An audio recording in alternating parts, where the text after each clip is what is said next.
and welcome to episode 49 of the Australian Roundtable Podcast on Sunday the 13th of September 2015. I'm your host John LeBon, and I'm joined via Google Hangout Ethan Nash of TOTT News. Ethan, thanks for being there. Good to be here, Jono. And we're also fortunate enough to again have with us our resident wise old elder, the Silver Fox himself, Lindsay. Thanks for being there. Yeah, thank you. I'm glad to be here. And we have with us a very special guest today for his second appearance on the ARP, General Lee Maddox of RealNewsAustralia. General, thanks for taking the time. Pleasure, mate. Thank you.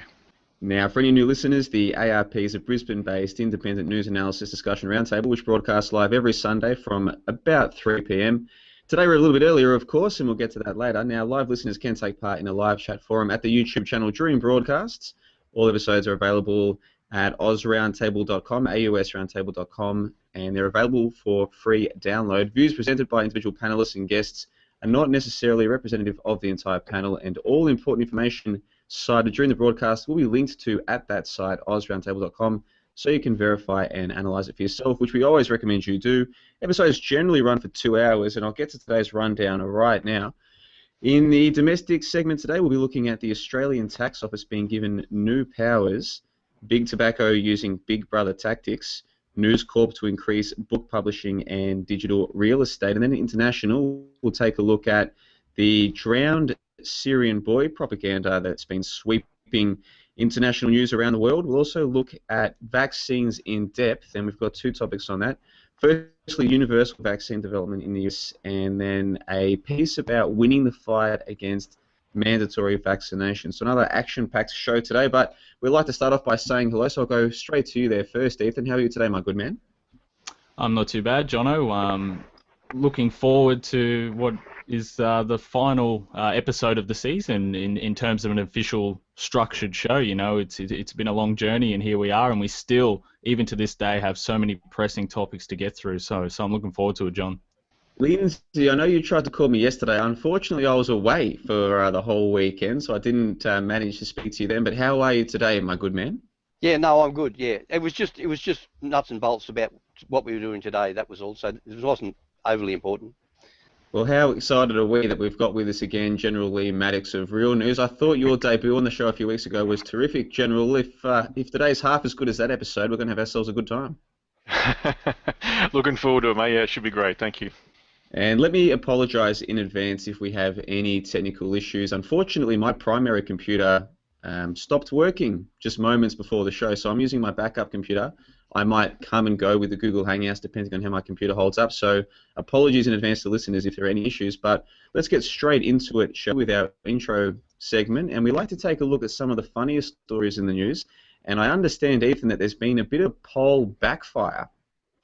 Yeah, thanks, Jono. And this is a funny article that I seen through the week. And Lindsay, you know, General Maddox likes to get stuck into Rupert Murdoch just as much as we do. So this should be a good one. This was actually an article that he wrote on his website, realnewsaustralia.com. So I'll just read it out here. It says, back in April 2015, the terrible Telegraph, which we've nicknamed the Daily Telegraph, better known as Rupert Murdoch's Daily Telegraph, published an article titled Galaxy Poll, 86% of Australians want childhood vaccinations to be compulsory. Within the article, the Telegraph conducted a poll of its own for its readers to vote for or against compulsory childhood vaccinations. General wrote an article a day after the Telegraph published its piece, highlighting the fact that their very own poll showed the exact opposite of what their article was saying. To put simply, Telegraph readers did not want childhood vaccinations, which contradicted their own headline. Now, the poll has since been removed, and I remember this happening, along with any evidence that may be contradicting of their official narrative, with the exception of the screenshot that we saved, and it is on the website. Now, the Daily Telegraph was at it again this week. This time, they're back on the pro-fluoride agenda, which we discussed last week. They're now pushing to mandate fluoride on a national level, and the article seeks only to disparage those involved in anti-water fluoridation communities. It makes absolutely zero mention of where their highly touted miracle substance fluoride actually comes from, nor provides any scientific facts or links to back up its claims. And then General has a poll on the website here that shows that more than 2/3 of the votes on this poll are against fluoride in all drinking, all water supplies rather. And the Daily Telegraph has yet again been embarrassed by their readers. So I'll throw it over to you there. That's the end of the quote. I'll throw it over to you there, General. Tell us a little bit about this article. Tell us about some of the things that that were going through your mind when you seen that on 2 separate occasions Murdoch's media empire has backfired yet again. It's interesting, isn't it? You've got they push so heavily their pro-fluoride, pro-GMO, pro-vaccine agenda, and yet their own readers who are they're pumping all this information out to are actually voting against what they're saying. It's so contradictory, and I find it hilarious that it backfires on them every single time. I've since checked the poll now. It's swung. It hasn't actually swung in their favour, but it's probably looking to be about 60-40 at the moment. So it's still a 60 vote for no on the mandatory fluoridation, which is still good news. There's been heaps of votes. It's I think it's well over 2,000 votes now. It might even be more than that. So if anyone who's out there listening now, if you're listening back on this, please jump on my site, go to the links, and vote accordingly. I'm not going to tell you how to vote. You vote your own way, but I'm sure you'll know which way to vote. I'll put it that way. But I think it's just amazing how on this prostitute media propaganda machine that's pumping out all these pro articles of their agenda is just backfiring in their face. It really cracks me up, and I think it's just a testament to how crap their articles really are. And like you said, like I mentioned, that they don't actually put any scientific evidence. They'll give you no actual information of what is being put in the water. Like they won't actually. They'll just say the word fluoride. So people, their readers, who are actually voting yes on these things, are falling for it. They're thinking, oh, it's this pharmaceutically enhanced, it's clean, it's all this, it's great fluoride, it's going to help you. It's same stuff they put in toothpaste probably, which is actually sodium fluoride anyway. But it's not. It's actually a toxic waste byproduct. So all our listeners out there who are listening now probably already know that already. But if you don't, there's a lot of links on my site that you can actually find out more information about that. So they don't include any of that in the article. They basically sit there and slander people like Pete Evans, who's spoken out against water fluoridation. They talk about how the anti-water fluoridation community is battling against them and how they're so well funded and they're paying all this money for great speakers to come out and talk slander against the fluoridation community. They're trying so hard to push this agenda, and it's backfiring. It's backfiring on them. That's exactly right, General. And that's a testament to the information that's getting out there, in my estimation. And I wouldn't have a problem with the Daily Telegraph if they put a poll up and they said it was an objective poll that actually wanted people's opinions. But like as you pointed out in the article, they are telling us what the right answer is. They are telling us that fluoride is good. They are telling us these things and then leaving it up to the public rather than a black and white, objective, democratic sort of way to present the information. And Lindsay, some of the information that we know about and some of the information that they are covering up was in the news this week. So if you've got a little bit of time there, you could just read out an article about a certain thing that went wrong in a household. I don't know the exact details, so I'll throw it over to you, but it does relate to some of the information that we're not being told by the mainstream media. This came from CBS News on the 8th of September, and the headline said, "Family says boy suffered brain damage after home fumigation." And I've seen this on quite a lot of sites. It's got a lot of traction overseas. A 10-year-old boy from Florida is fighting to regain control of his limbs and motor skills after he suffered brain damage from what his family said is the result of a home fumigation gone wrong.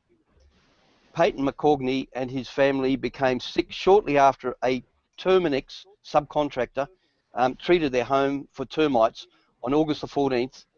The family's attorney told CNN. Anyway, the basic thing of this is that this poor little kid now has got brain damage. He can't stand on his own. He can't speak.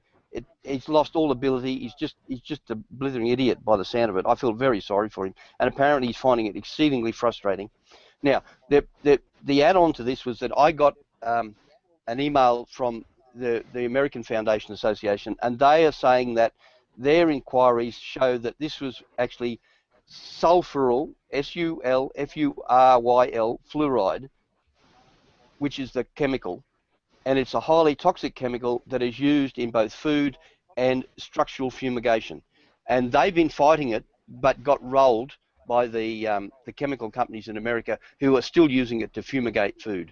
So all those people who think that fluoride's a wonderful stuff, you put it, no, it's not going to hurt you. No, believe me, it's a rat poison, it's a termite poison, and it's a person poison. So just keep that in mind. I'll leave it go at that, and I'll hand that back to you, Ethan. Yeah, Lindsay, and it's a perfect example of just how people have the misconception. It's the same as vaccines. There's a difference between vaccination and immunisation. It's the same with fluoride. Many people think that this is natural fluoride that you find, in riverbanks and creeks, but it's not natural occurring fluoride. This is byproducts of the phosphate industry and all of these industrial toxic wastes that are just being dumped in our water. And John LeBon, it just seems that with documentaries like Firewater, with some of the information that is getting out there and the campaigns that are going on, a perfect example is that the media, the Murdoch empire, is failing once again to try and get their message across, and that's a positive thing in my eyes. Yeah, certainly. And I mean, you guys know me. You can only take the polling so seriously, but if the polling suggests that more people are awake to this, then that's certainly good news. We need to move on to the domestic segment proper. And the first is with the Australian Tax Office being given new powers. Ethan. Yeah, thanks, Jono. And on this show, I have previously extensively broken down the metadata legislation that has been passed through Parliament and comes into effect in early October, which I will have a feature piece ready for on tottnews.com. And one of the points I raised was the ability of certain government agencies to have access to warrantless monitoring for a number of years already. And now, it seems this week, it has been revealed that this is set to expand to other agencies, including the Australian Taxation Office. So let me read out an article from news.com.au on September 8th entitled, "Big Brother is Watching and Reading Your Emails." Quote, it's an ironic title. "They say that if you haven't got anything to hide, you don't have anything to worry about. But that sort of argument doesn't fly with civil libertarians among us, and neither will the taxman's latest power grab. The Australian Taxation Office could soon have tough new powers allowing it to access stored phone calls, emails, and text messages under a proposal to plug a potential budget black hole. The proposals aim to claw back a portion of the billions of dollars hoarded by high-level tax cheats," the Australian reports. There is, of course, nothing to stop the ATO from using those powers in its annual crackdowns on select Joe Blog workers and small business owners, be they tradies, teachers, or taxi drivers. A parliamentary joint committee yesterday gave the proposal the thumbs up, arguing the extra powers were needed to protect the public purse from serious criminal activities, and recommended they be approved with appropriate safeguards, etc., etc. Now, if this happens, the ATO will have some of the same powers as police, corruption commissions, and the Australian Crime Commission under the Telecommunications Act, the controversial legislation that gave authorities the power to access our phone and internet data without a warrant. And the article continues on to detail some of this, to detail the legislation, and I won't go on because it's a fairly lengthy article. Now, obviously, we've spoken before on the show about the destruction of our civil liberties ever since we started on episode 1 almost a year ago. So I won't really repeat myself too much, but what we do have in this country, obviously, is an establishment that is per capita more likely to spy on your activities than the United States, can monitor the entire internet of the country, including sharing data amongst the Five Eyes nations, metadata, now this sort of thing. It's pretty obvious where any person who cares about their privacy does stand. But the thing that got me about this article was one little line, quote, "Extra powers were needed to protect the public purse from serious criminal activities," end quote. Now, John, if they really want to crack down on serious activities, why not the government? The corporate interest, the very foundation of usury that this system is built on. It just seems, Jono, that they constantly want to put the blame onto us, and as a result, it means more of our civil liberties are taken away on a daily basis, while those responsible are laughing all the way to the bank, Jono. What say you? Well, you talk about the banks, and obviously in our country, and I'm sure other countries as well, people get paid, if they get paid a wage, through their bank, and the tax is taken out before they even get their money. So to the average person today, it just seems normal that there's this connection between the banks and the government, and then of course the tax office. And we're at the stage right now where if you work for yourself, if you're a tradie, you can dodge the tax system to a large extent. But if you're just a wage slave, and increasingly more and more people are just working for a corporation, they're working for the government, what have you, it's harder and harder for them to have a single dollar come into their bank or earn a single dollar through work that the government doesn't know about. And this, to me, this is the first I've heard of this, but this to me just seems like more of the same. This just following to a T books that were written more than 100 years ago about slowly but surely enslaving people. Lindsay, you're very familiar with the Communist Manifesto. This seems to me like another place straight out of the Communist. What say you? Yeah, you know it is. They mention a graduated system of taxation. That's exactly what it is. And what it gets me is how they keep talking about it's for use within Australia, and I'm quite convinced that most of the income tax goes straight to the IMF. That's my view on it. If you go back far enough, before they brought in income tax, we got all our money from duties on things coming into the country. So there's a lot more to this than meets the eye.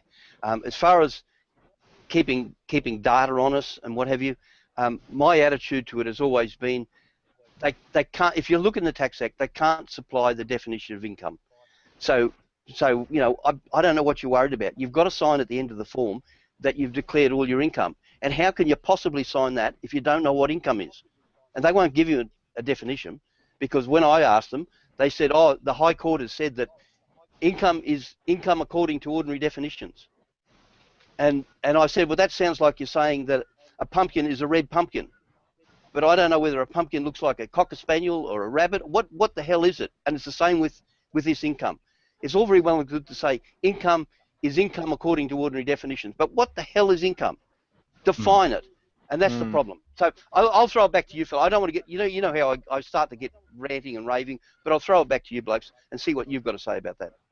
Well, if I could chime in there, I mean, as a small business owner myself, I mean, this information coming to light now is actually quite troubling. But I mean, Jono, you said yourself, and you've hit the nail on the head there. You know, blokes who are tradies and small business owners, if you've got cash flow coming in, actual physical currency, then the powers that be tend not need to know about those sort of things. But if you're going through the bank accounts, then of course that's it's all traceable and stuff. But if they want to sit here and have powers to pry a lot deeper into what you're doing, it does get a little bit worrying. But then I think right at the beginning, you pretty much hit the nail on the head as well, Ethan, when you mentioned in the article that we're dealing with a corporation here. The government itself is actually a corporation, and these aren't criminal laws. These are actual simply statutes that are corporate statutes that are being broken. So these are corporate rules that are actually being broken here. This wouldn't actually fall under a criminal offence. It's not actually sort of criminal law. There's no sort of no harm has been done, if you know what I mean. There needs to be actual sort of harm caused or actual loss caused when there actually isn't any actual loss caused here. So I think a friend of mine who's actually in the AFP would probably argue the same point, that he's mentioned this before in a few things. It wouldn't actually be a criminal offence.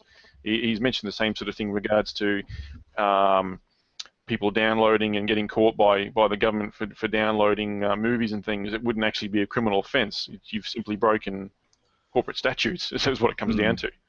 Yeah. No, I understand that, General, and I also have a similar belief to that. I guess the main underlying problem that I do have with this is just the fact that again, we've done nothing wrong, yet the ATO is being given these powers now to enforce these things that we're talking about. Lindsay just pointed out that the whole system is just built on it's a conglomerate corporation. They can't define anything. This whole system is just in shambles. Tax is voluntary. If you really do the research, it's a voluntary process. And now they're giving more powers to have intelligent type surveillance, to listen to our phone calls, to store our text messages, to look on our internet, to try and find criminals that are evading this corrupt system. I mean, it really is this whole conundrum, Jono, that we really need to try and identify as soon as we can, because once they get these things into place, again, we've said at the end of the day, you can have the perception and say, I do not consent to this, etc., etc. But at the end of the day, they're the ones with the guns. They're the ones that are going to come for you. Really, it's a troubling dilemma to try and to sort through, John. Well, the way that I look at it is I look at the trend, and if you look at the trend over the past decades, increasingly the state is getting more and more power, and people are becoming conditioned to accepting more and more state power. I'll give you another example. You study at university here in Australia, chances are you're going to take out what we call a HEX debt. So you're going to finish your 3 or 4 year degree, you're going to come out with $20, $30, $40,000 of debt, maybe more. And the way that they take that you pay that money back to the government is the same as normal tax. Once you pass a certain threshold, at the moment I think it's like $55,000 a year, they just start taking out more money. So they take out your tax anyhow, right, before it even goes into your bank. They then take out even more money to cover the debt. So it's not even a choice as to whether or not you pay the debt. If you earn more than a certain amount, they're taking back the money to pay off the debt. And of course, more and more people are taking out these HEX loans. They're getting more and more people into the education system. So we're slowly but surely reaching a point where the vast majority of people will, from the time they first enter the workforce, they'll be getting all of this money instantly taken out from their account. And to most people today, this seems normal. But historically, this isn't normal. It just seems that way because people my age, and even people a bit older than me, it's always been the way that the government will take their cut from your pay before you even get a cent of it. And that's what I look at is the trend. Where are we headed? And I put to you and I put to the listeners, if they read the Communist Manifesto, this is all in there, step-by-step make it so that the state controls everything and you as an individual, you control nothing. But we need to move on to the next topic for today. Topic 2 is to do with big tobacco using big brother tactics. And General, this is yours. Yeah, mate. Well, this actually kind of ties in with regards to privacy, like we mentioned before. The article, I'll read it out here. The Australian government has fallen victim to its own Big Brother agenda.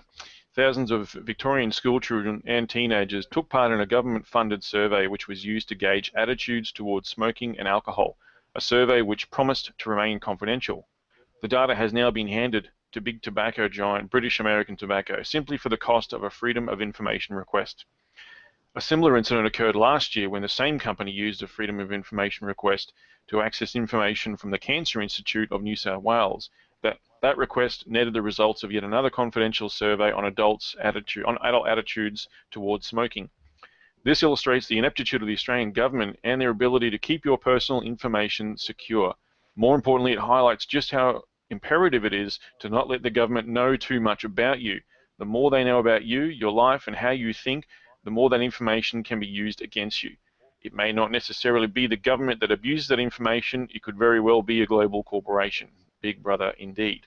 And that was just basically what the point of the article was, is that the more information you surrender to them, the more that information can be used against you. And that's exactly what's going to happen in regards to the tobacco companies using their marketing and changing their marketing strategies to gauge on what they've learned from all these surveys with regards to young people. So they're going to use that to get more young people to smoke is how they're going to do it. So yeah, over to you, Ethan.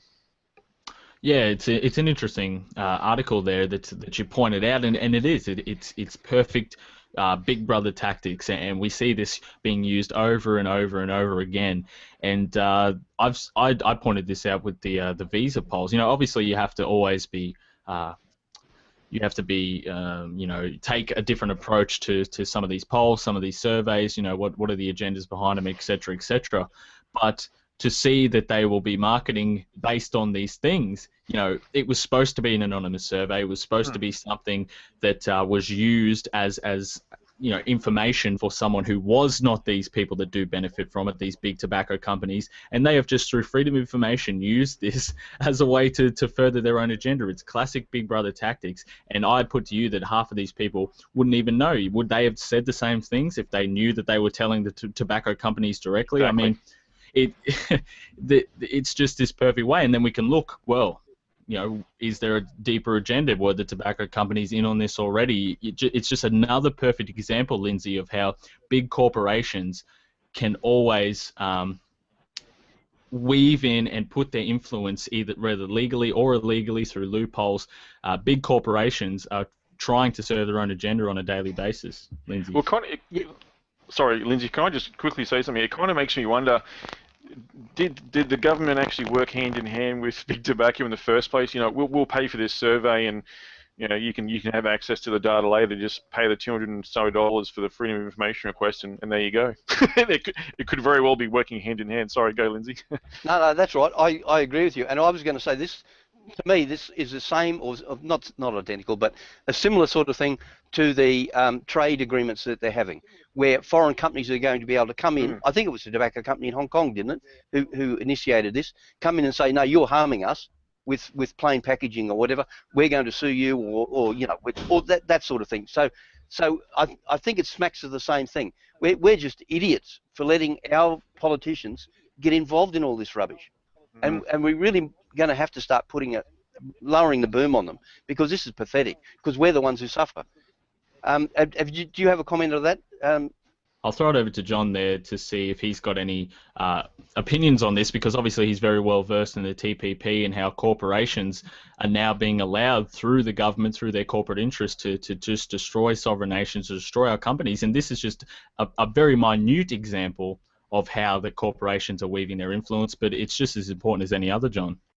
But with the TPP, for those who aren't already aware, one of the issues is that it has this thing called an ISDS provision, or an investor state dispute settlement provision. And of course, with our free trade agreement with Hong Kong, it included one of these ISDS provisions, which is why a big tobacco company was able to take our government essentially to court for passing those packaging laws to do with cigarettes. And I think that's what you're referring to, Ethan, when it comes to the power of big corporations and the TPP. And we've covered the TPP on a number of episodes on our show, so if people want to just go to our website, ausroundtable.com, and type in TPP in the search function, it'll come up with the stuff that we've covered in the past, and certainly it's something that people should be more familiar with. We need to move on to the third topic. We've got so much to cover today, boys, but before we do, I know that Lindsay had another thing you wanted to add, so I'll throw to Lindsay, we'll go around the table, and then we'll move on to the next topic. Lindsay, anything else you want to add to this one? No. I think we've said it all. I mean, it's such a huge topic we can get into with the metadata and what have you. But like you've just said, we've dealt with a lot of these things in the past. I think we just let it go because we've got so many more things to get onto today. What we'll do is we'll move on to the third topic, domestic, and it has to do with NewsCorp increasing their book publishing and digital real estate. Ethan, this one's yours. Yeah, thanks, Jono. And this is just a quick one that I found that I wanted to throw in the show. I've got an article here, and I'll just read it out. Quote, "The Chief Financial Officer of NewsCorp has named book publishing as a potential area of investment for the cashed-up company, saying the industry is ripe for further consolidation. Betty A. Singh said book publishers were not only enduring disruption wrought by the rise of the internet, but profiting from the trend amid strong digital sales of e-books and the opportunity to attain global scale across multiple territories. Rupert Murdoch's media empire occupies a prime position in the book publishing industry as the owner of HarperCollins, one of the world's largest publisher. Last year, NewsCorp increased its exposure to the sector with the acquisition of Harlequin, the romance book publisher, in a cash deal for $415 million US. And it goes on, Mr. Singh, a key executive at Mr. Murdoch's global empire, said the company's corporate strategy would stick to the areas it is already operating in. We don't want to wander too far from what we are here. The company could also go on the acquisition trail in the fast-growing digital media real estate sector, potentially adding to last year's $950 million US acquisition of Move Inc., the operator of Realtor.com, the second most popular property website in the US. Quote, "We want to be among major players in the online real estate," Mr. Singh told a Bank of America spokesman in a media conference in Los Angeles. "I think that will be a big growth area for us when we look ahead, not only strengthening the franchises we already have, but also looking at selected other opportunities in order to expand that business," end quote. So the basic premise of what the article is saying here is that NewsCorp, who already has a stake in some of the largest book publishing publishers in the world, companies in the world, they are now going to increase that, and they're also looking to expand more into digital real estate. Now, I included this in the show because we've spoken before on the show about how the Murdoch empire was also torn into education, how it's also gone into a number of these areas that we have not known about. So, Lindsay, I'll throw it over to you first, because this was the first time I'd actually heard that Murdoch owns some of the largest book publishers in the world. Is it is it a troubling thing to you to know that Murdoch, not just in school and education, but also in books, which for people that still do read, is a major source of information, to see that they are so entangled in some of these publishings, and what effect that has on the information that is getting out to the general masses, Lindsay? Well, my opinion of Murdoch, I've said it many times, so everybody knows what I think. And after that business in London, where oh no, he didn't know anything about it, you know, where they were hacking the telephones of the relatives of dead people and all that sort of stuff. You know, he is an absolute slime bucket. There's no way in the world he wouldn't have known about that. That's my version of it. Now, he can come and sue me because I don't have anything, so you can sue me for all you like. But really he is a slime bucket. Now, the fact that he could then lay his hands on book publishers, he will stifle anything that doesn't suit him and his Jewish mates who control him. I wouldn't trust him as far as I could throw him. And I must confess, I don't know his sons, but I must assume that they're cut out of the same cloth, so how can we trust them as well? That's my opinion of it. So I'll see what General's got to say. No, I completely agree, and it's all just moving more pieces of the chessboard into place, isn't it? It's about total control with blokes like this. You know, they own so much of the media, and so much of the media is controlled by such a small amount of corporations. And this is just another avenue. They need to sort out what gets published and what agenda will serve their purposes. You know, they're obviously going to have probably things like what Lindsay said. They might have their Jewish-backed brothers, you know, writing books with their own sort of agenda within them. It's the same thing you see on television shows and movies. Your movie won't get made unless you've either got Jewish actors involved, Jewish writers involved, Jewish directors involved, or producers, or the production company itself. And that's as simple as it. It doesn't get any more simpler than that. And some of the biggest movies that you've probably seen with some of the most famous actors, a lot of them you probably don't even realize are actually Jewish. And I was actually doing some research on this the other night, and blokes like Daniel Radcliffe of Harry Potter, people will probably look at Harry Potter and go, oh, there's no way he's Jewish, but he is. He even calls himself a Jew as well. So this all sort of ties in. This is what it's about. It's about a massive amount of control, and the book publishing and things like this is just another avenue, another area that they need to take control of, and Murdoch's put his filthy paw up for that one. Can I come in there for a minute? You might be able to help me with this. There was a publisher out of Canada who died, and they found him died off his boat, and they found him floating in the Atlantic. Can you remember what his name was? This is quite a few years ago now. No, that's a negative. I can't help you on that one, Lindsay. Okay. He was quite famous. I don't think it was black, but anyway, whatever his name was. But when he was buried and they sorted out the will, he only had a couple of $1 million. He owned virtually nothing. And I can remember maybe 15, 20 years ago now, Murdoch was being sent bankrupt in Israel, or his companies were. So the same thing, we come back to this. I don't know whether these blokes actually have that much money. I think they're just tools for the blokes that have got the money, if that makes sense. So I'll just float that out there. I mean, I've got nothing to back that up with because I haven't got any figures at hand or anything like that, but I suspect that that's a major part of what goes on. So anyway, I'll give it to you now, Ethan. I'm sorry I interrupted you there.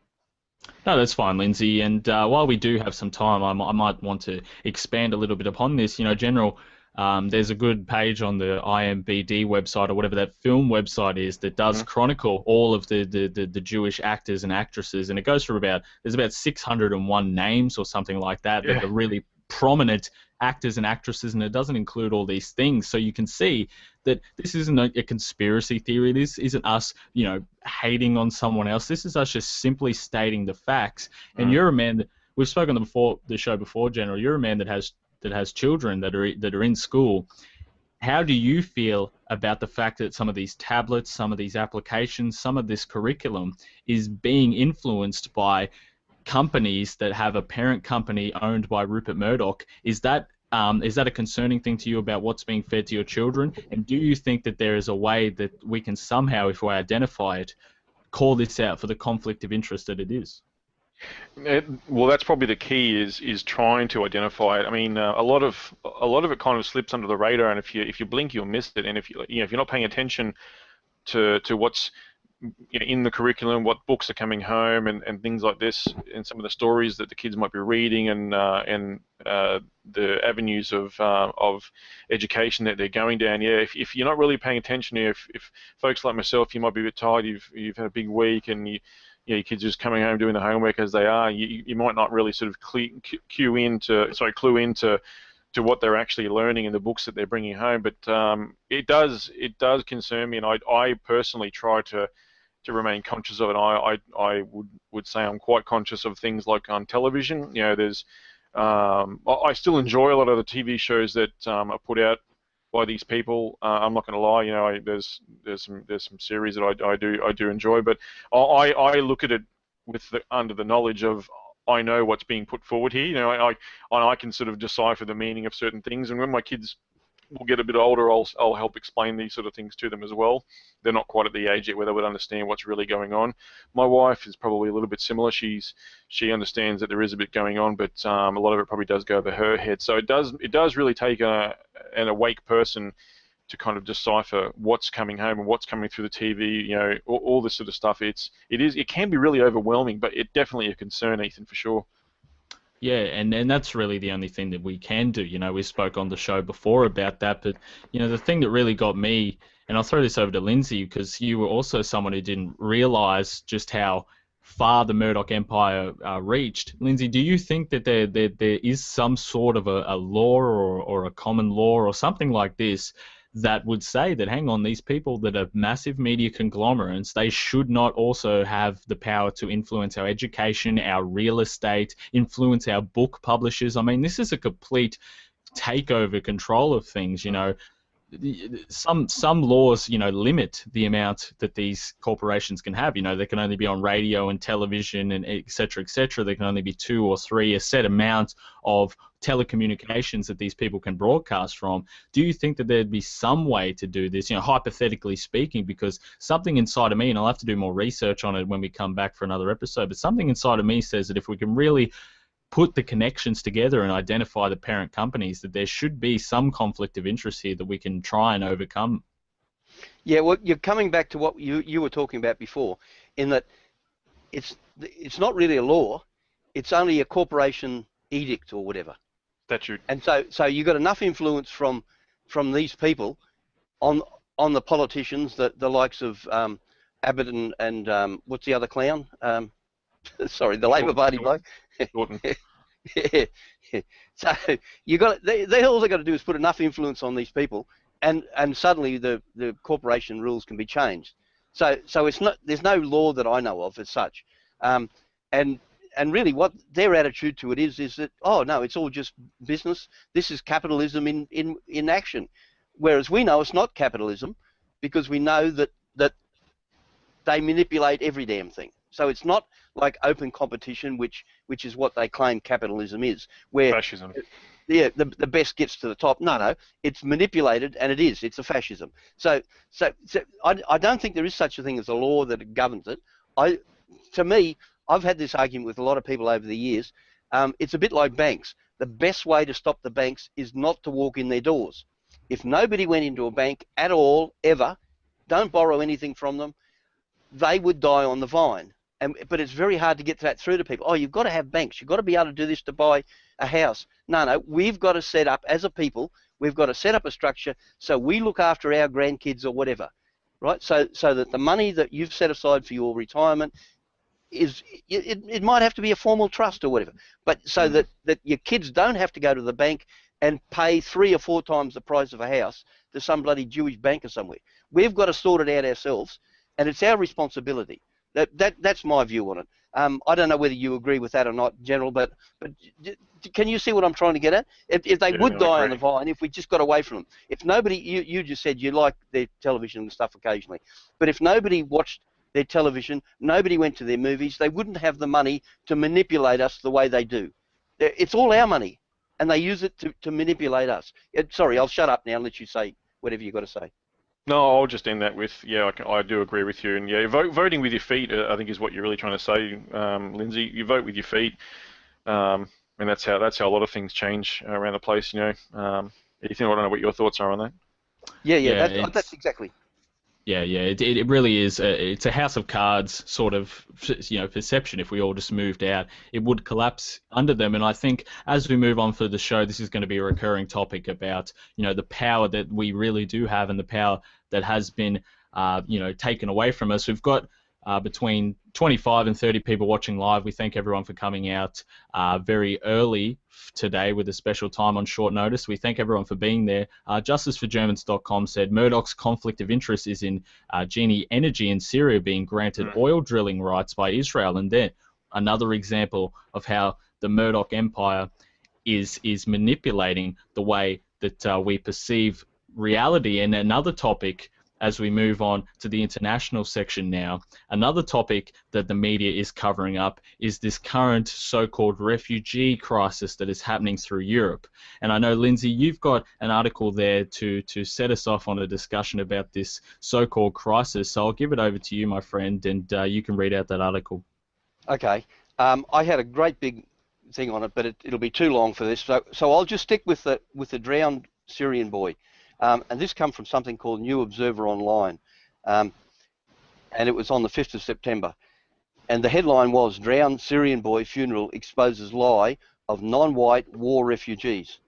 And the small bit of quotation I'll give you now says, the funeral of the drowned Syrian, actually Kurdish boy, Aylan Kurdi, in his hometown of Kobane, Syria, less than 2 days after his death at sea off the Turkish coast, has definitely exposed as a lie the claims that the non-white invasion of Europe is the result of war refugees.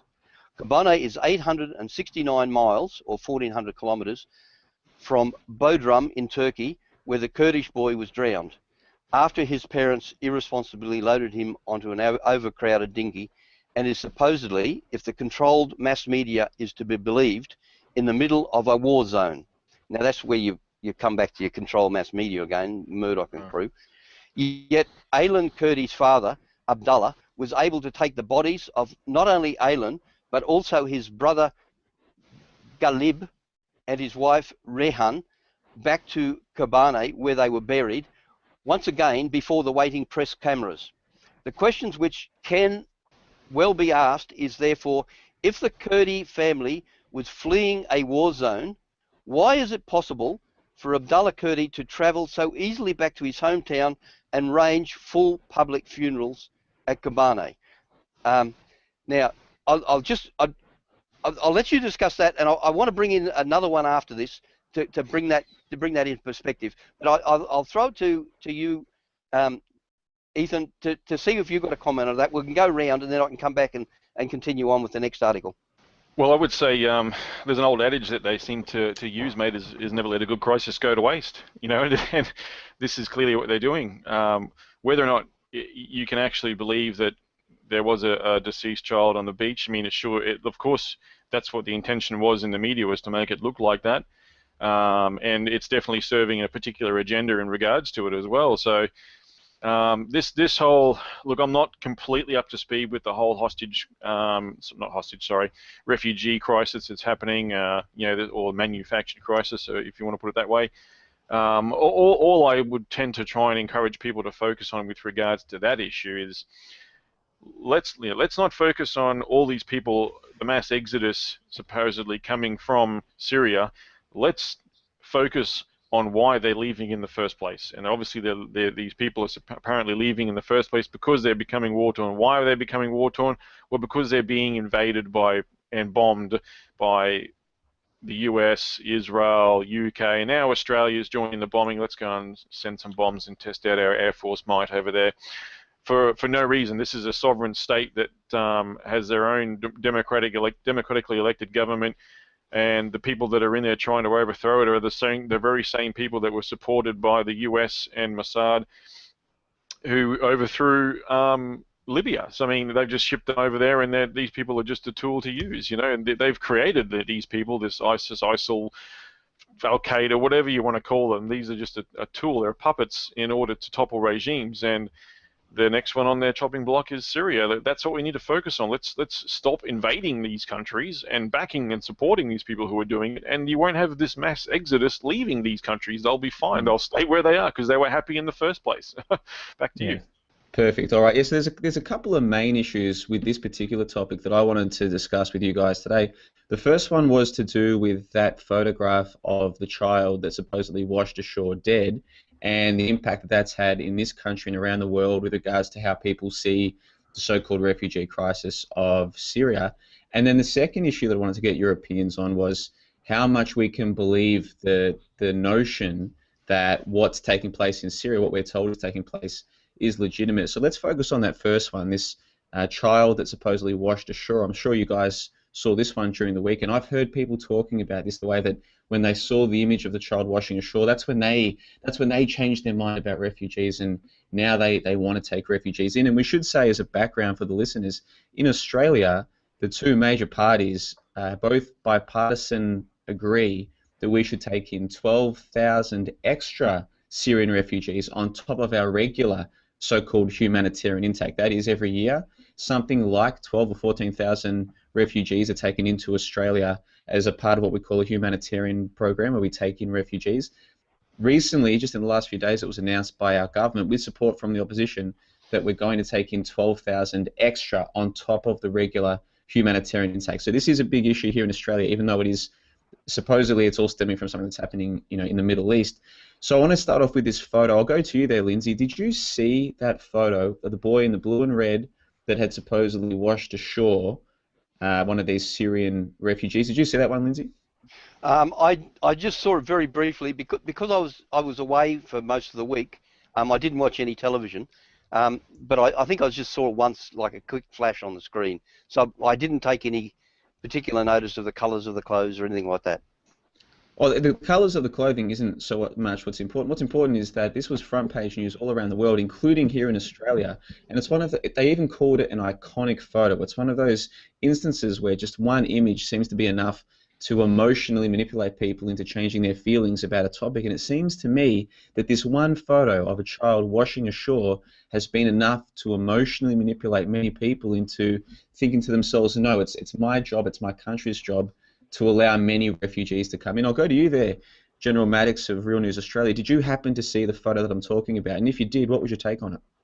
Mate, I did. And just before I talk about how I felt about it, I'll just quickly touch on the colours you mentioned. And it really only sort of just occurred to me that he's wearing the red and the blue. But you said it may not actually be too important, but I think if you actually step back and have a think about that, I think it actually could be because the red-blue actually represents left and right. In the terms of governments and so forth, and what they're saying in that with regards to that, I think is left and right. What they're saying is in subconscious terms is both left and right need to come together on this and acquiesce to what's going on and take on board all these refugees. I think that's what is deeply seated within those colours that they use. There's layers upon layers hidden. Everything's symbolism, and there's obviously a reason why they do it, I think. So if it is definitely a setup type situation, that would be the reason why they chose those particular colours. In terms of how I felt when I first saw it, I actually look at it.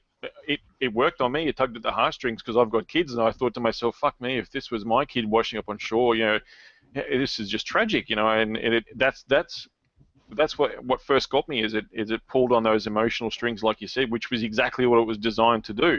But taking a step back over the last few days and realizing everything that's followed on from that, now I'm starting to see the agenda behind it. So yeah, it's definitely a bit more eye-opening in terms of what's followed on from it, not in terms of the actual, whether it's real or not. Child on the beach, yeah, that's definitely emotional, but you're right. There's definitely something more going on to this, multiple layers for sure.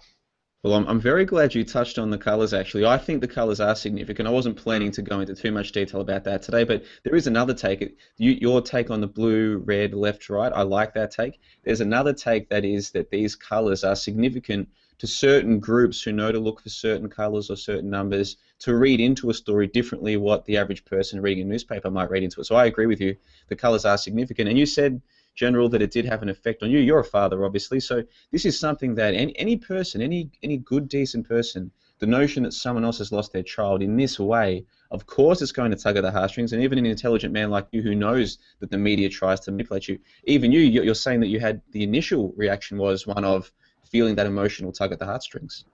Well, I've kind of trained myself to, I will allow myself to fall for those sort of things, and I think that's just human nature, which they have they've tuned into that. They know how to deal with us because of all the years of propaganda and research that they've done on us. But I've trained myself to be able to take a step back and look at it from a third-party perspective with all these issues. That's what I do personally. I think it's probably a good thing for a lot of other people to do as well. Yes, let the emotion wash over you. Once it's passed, start analysing it. That's what you got to do. Yeah, absolutely. And Ethan, I'm not sure if you had a chance to see this during the week, but did you happen to hear about this story of the boy washing on the beach? And if you did, what was your reaction to it? Yeah, I did, Jono, and as I just mentioned before, last week I said I hadn't done enough research into it to find out, and this week with Fair Income Radio speaking about the whole refugee crisis in depth for the hour, I did my research and constructed it, and obviously I found a great article that said 5 troubling questions about the boy that was washed up on the shore, and it was his back history, certain things about how fast it got to the media, all this sort of stuff. I'll link to it at ausroundtable.com because I don't have it on hand right now. The story that Lindsay just read out about some of the inconsistencies with the story. There was very troubling questions, but for me, being someone that has been involved in it to a certain extent in the media here in Brisbane and Queensland, I've found it just distressing that they would use this, even if it was real, that they would use this for a political agenda. And obviously, if you see something like that, I from my personal experience, wouldn't see how that would get approved unless there was some sort of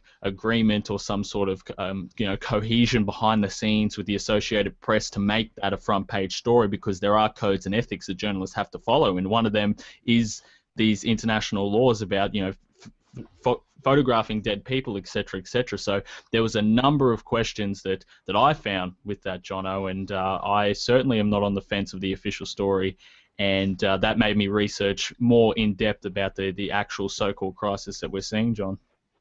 Yeah, well, let me read to you a quote, and I know that I've spoken about Edward Bernays a number of times during this season of the ARP. I want to cite him one more time. Of course, Edward Bernays was the Austrian-American pioneer of what we now call public relations, but what was known back then as propaganda. And he has been referred to as the father of public relations. Of course, he was the nephew of Sigmund Freud. And this was a man who detailed in his book Propaganda almost 100 years ago, the best part of a century ago, exactly how experts like him use our own emotions against us to convince us of things that we wouldn't otherwise believe in. I want to read to you a quote. In this one, he's talking about war, but I would argue that this isn't so removed from war in the first place. Let me read you a quote from his book Propaganda. Quote, "It was, of course, the astounding success of propaganda during the war that opened the eyes of the intelligent few in all departments of life to the possibilities of regimenting the public mind. The manipulators of patriotic opinion made use of the mental cliches and the emotional habits of the public to produce mass reactions against the alleged atrocities, the terror, and the tyranny of the enemy," end quote. And what he's saying here and what he says throughout his book is that if you know how to do it, you can use very simple ideas, very simple images or film clips to convince people to believe something based purely on their emotions. Now, this particular photo, whether you believe the photo is legitimate or you think that it might have been staged, it's clear that that's what they're doing with this photo. They're trying to convince the masses that, hey, if you don't accept refugees into your country, you're responsible for babies washing up on the shore. You should feel guilty, you should feel sad, and you should feel like you should do everything you can, including supporting the mass incursion of people into your country. And of course, that's what's happened here in Australia. And I can tell you from following the places that I follow, the forums and the Reddit subreddits that I follow, that's the effect that this photo has had. It has convinced people, just with one iconic photo, that what they need to do is accept mass immigration of these so-called refugees, which leads to the next topic. And I'll throw to you first there, Lindsay. It's been announced by our Prime Minister, Tony Abbott, and it has bipartisan support. Both sides of the so-called political spectrum support this. 12,000 people from Syria on top of our regular humanitarian intake. Lindsay, what do you think about this? Well, I've got a couple of takes on it. One of our listeners sent us an article through the week about the opposition leader and a speech he gave about supporting Israel. That's the first thing. So both sides are up to their armpits in support for Israel. So anything they're told to do, they will do. And you can bet your life this is part of the agenda, is that we want more of them coming in here. We've spoken about this before, about how the Jews in Australia are the ones who are behind bringing in non-white immigrants. and pretty much locking out British immigrants anymore and bringing in, Asian, Indian, whatever. So they're the ones behind it. So to me, it's no surprise at all. These people will jump through hoops if they're told to by the money people who support them at election time, etc. That's the first view on that. And then I said I was going to refer to another article relating to children on the beach in Israel, but I won't do that now. I'll wait. I'll hand that back to the other members. I'll give you first, John, because you introduced it, to comment on what I've just said, and then we can go off afterwards. Well, I'll give my views in just a moment, but I really want to go around the round table and give everyone a chance to get their piece in first. So we'll go to you there, General Maddox of RealNewsAustralia. You would be very familiar with this announcement made during the week. And for international listeners, you have to understand this has been a big news item for the past few days, this announcement that we're going to take in 12,000 extra refugees on top of our regular intake. General, what's your opinion on all of this? Gee, Nauru's going to be pretty packed, isn't it, where the detention facility is? I don't know. What are they going to do with them? Are they going to send them to Woomera or wherever they're going to process them? Are they going to be just putting in housing commissions homes throughout the country? I'd like to actually know what they actually plan on doing with them. Do you know? I mean, I don't actually know. Have they even spoken about what's going to actually happen with these folk and where they're going? No, it's not like there's 12,000 homes in a row sitting vacant somewhere for them to go to. I mean, I'd actually like to know, do we send them off to processing for 6 months or, can anyone fill that in? No, at this point, I'm not sure if they've even begun detailing the logistics of how they're going to go about this. At this point, my understanding is all we know is that they want to bring in 12,000 people on top of their regular intake. Beyond that, I've got no more information for you. I'm sort of more focused more on this broad issue of, isn't it incredible that with one iconic photo, they've been able to change the opinions of the masses to the point of the same government who campaigned on stopping the boats is now saying, well, one baby fell off one boat and all of you guys got upset about it, so now we better let in 12,000 extra immigrants. Probably because he wasn't thrown overboard. Well, I mean, are we actually, sorry, that was a bit of a crass taste there. Are we falling victim to the Hegelian dialectic again? Is this just problem, reaction, solution? Are we falling victim to that here and now? I mean, they're saying that that's what's going to happen. Is that purely based on public opinion, on who's going to get the next votes for the next election, who's going to win the popularity contest? I mean, are they gauging public opinion, saying, oh, we need to help these folks and do something about it because that photo's come out and now they want to change their stance and now they're saying this?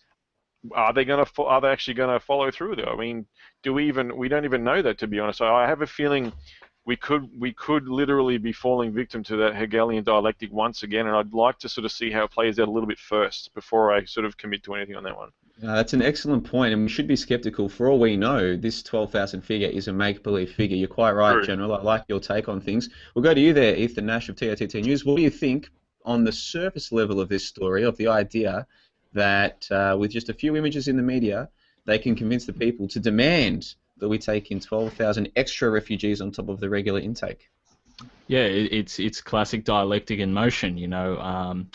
After doing my research this week, I went back and listened to last week's show about the segment that you did, Jono, so I don't want to sort of ruin, you know, if you're going to say what your point of view is, but my point of view obviously is that they're using the emotional rhetoric to get through. The emotional rhetoric, one, from the child to get to the heartstrings of the people, but the second, that people have to internalize that this is our fault. This is our fault because we bombed their countries, we destabilized the Middle East, we have to take these people in, when the solution isn't to flood the country full of more refugees. The solution is to get rid of the government that's doing it in the first place. But everyone has been manipulated into internalizing that it's our fault, and this so-called mass exodus that is happening, all that's going to do is increase big government that are going to take more money and destabilize the Middle East even more. So I understand that people are upset that these countries are being bombed, and the small minority of the people that are legitimately Syrian refugees that are coming and they're staying in Hungary and not going beyond,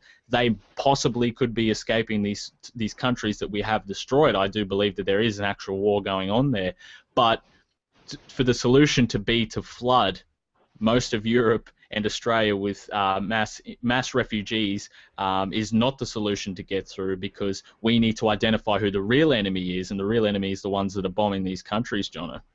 Yeah, and we discussed going back months and months, right towards the start of this season, late last year, Ethan, about the way that they were already ramping up the rhetoric to get people to believe that our military should be bombing in Syria. And we said that's what they're aiming for, that's what they're planning for. And of course, on the day that Tony Abbott, our Prime Minister, announced that we'd be taking in these 12,000 extra Syrian refugees, at the exact same time, he also announced, as of today, we're going to be sending our military in to bomb in Syria. In fact, they announced them at the exact same time. So anybody who had been hoodwinked or had been emotionally manipulated or programmed to believe that taking in more refugees was a good thing, well, at the time that they're being given the good news that our evil government who wants to stop the boats is now changing his mind and wants to let them all in, he's also going to go and bomb the country. And of course, it was the bombing and the attacks that led to all of this in the first place. And this is that kind of double think that we've spoken about so many times, straight out of George Orwell, 1984. Are you going to support the government that says we're going to take in the poor refugees and bomb the baddies?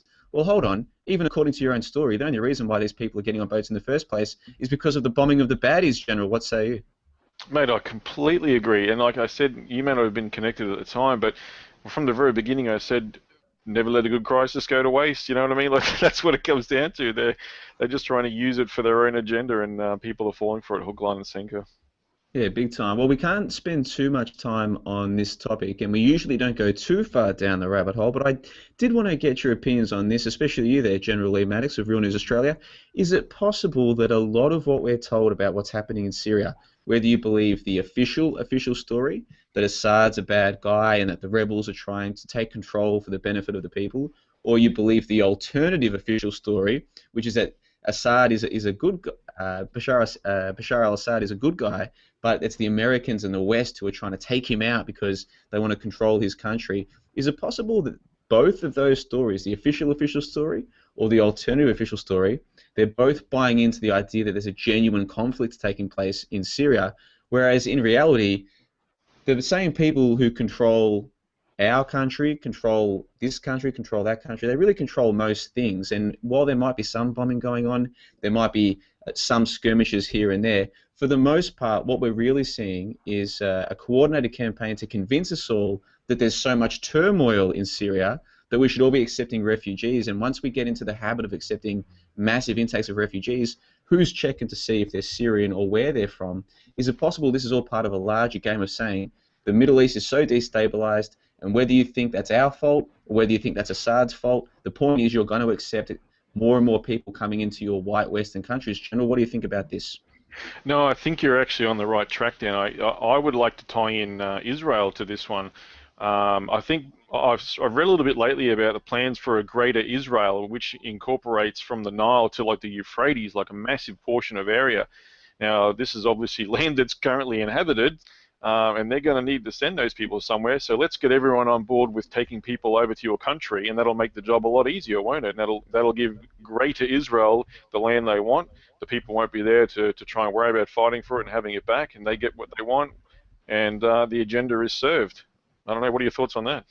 Yeah, I can completely see where you're going, and you know what, while you were saying that, I thought I'll quickly look this up on my computer here. What you're referring to, I believe, is the Plan for Greater Israel by Oded Yinon, and what I'll do is I'll link to this at our website, ausroundtable.com, AUSroundtable.com. This is from Global Research, and the basics is exactly what you just said there, General, that a couple of decades ago it was released that some certain high-profile people in Israel had the plan to expand Israel well beyond the current borders of the country as we see it today, and that to do that, they would slowly but surely cut up all of the countries around them, such as Iraq. And so many people now are saying, well, the problem with Iraq is that the Sunnis don't like the Shia, and no one gets along with the Kurds, and maybe we'd be better off breaking Iraq up into 3 smaller countries. Well, that would fit right in with the infamous Oded Yinon plan. So I'll link to that at ausroundtable.com, and I would like, if the listeners are interested in this, to go and check that out for themselves, because it's fascinating in general.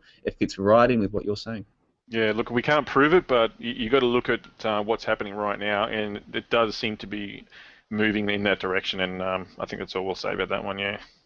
Yeah, well, just to give the listeners a taste test of that one, I'll read a quick passage from this article, and again, this is at globalresearch.ca, quote, "The Yinon Plan is an Israeli strategic plan to ensure Israeli regional superiority It insists and stipulates that Israel must reconfigure its geopolitical environment through the balkanization of the surrounding Arab states into smaller and weaker states. Israeli strategists viewed Iraq as their biggest strategic challenge from an Arab state. This is why Iraq was outlined as the centerpiece to the balkanization of the Middle East and the Arab world. In Iraq, on the basis of the concepts of the Yinon Plan, Israeli strategists have called for the division of Iraq into a Kurdish state and two Arab states, one for Shiite Muslims and the other for Sunni Muslims. The first step towards establishing this was a war between Iraq and Iran, which the Yinon Plan discusses, end quote. And again, I'll point out, this is from decades ago. This is from the 1980s. So before what we now call the Gulf War, before what we now call the Iraq War, or the Third Iraq War, this was planning it all in ahead of time. And Lindsay, isn't it amazing how often we see things happening today that were foretold by the usual suspects decades or even hundreds of years ago? Yeah, I agree with you, and I think it wasn't just the 80s. I think right from the from the beginning of this, they had this greater Israel in mind. The Rothschilds who started all this off had that in mind. That's the first thing, and then there was another news item during the week that was talking about Israel is currently very quickly trying to build a huge wall between them and Jordan to stop all these people coming into Israel, so that they misdirect them up north and go into Europe. That's the next thing.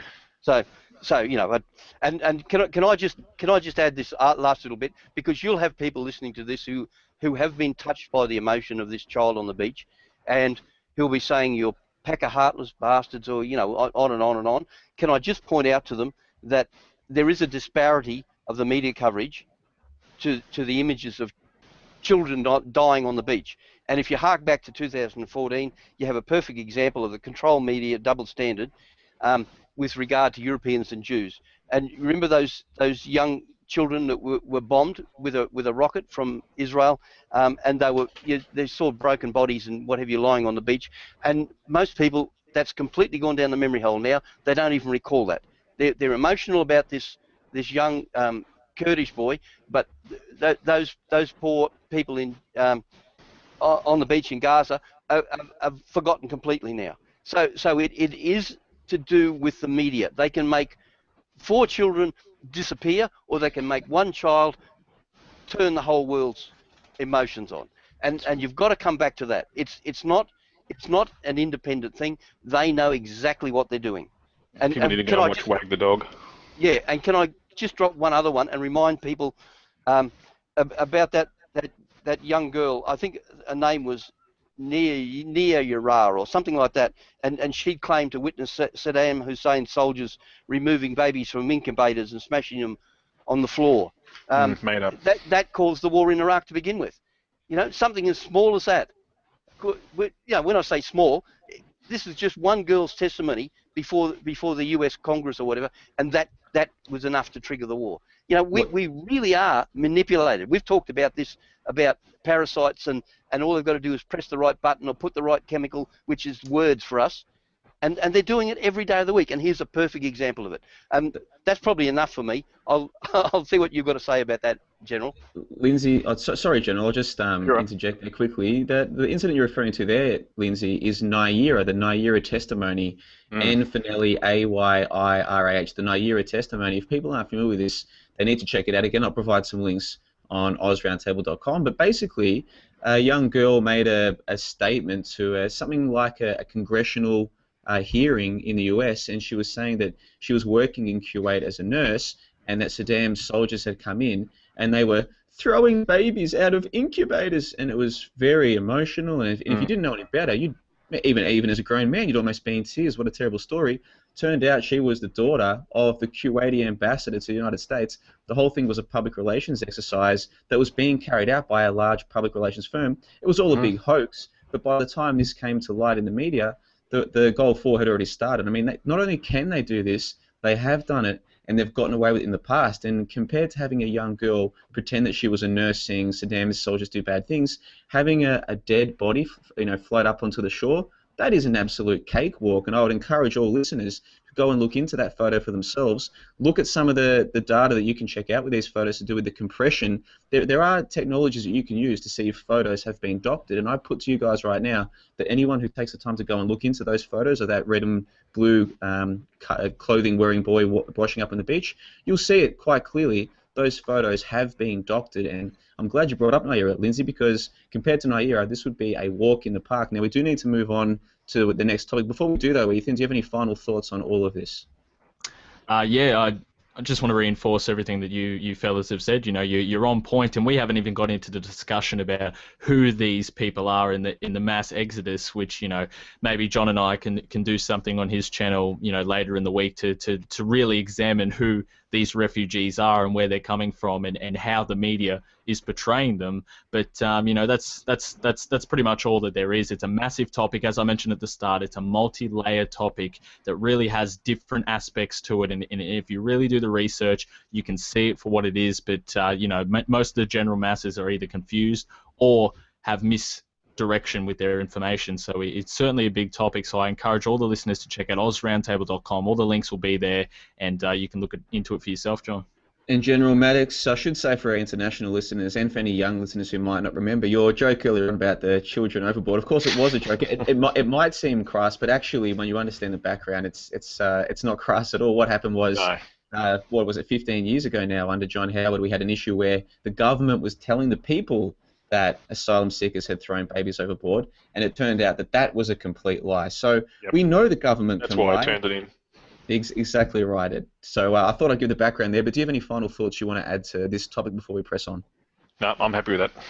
Beautiful. Well, what we'll do is we'll move on to the second topic for international, and this is really why we were so glad to have General with us today. It's to do with vaccines, and it's a two-topic segment. The first one is what Ethan's calling the end game, universal vaccine development in the US. Ethan, take it away.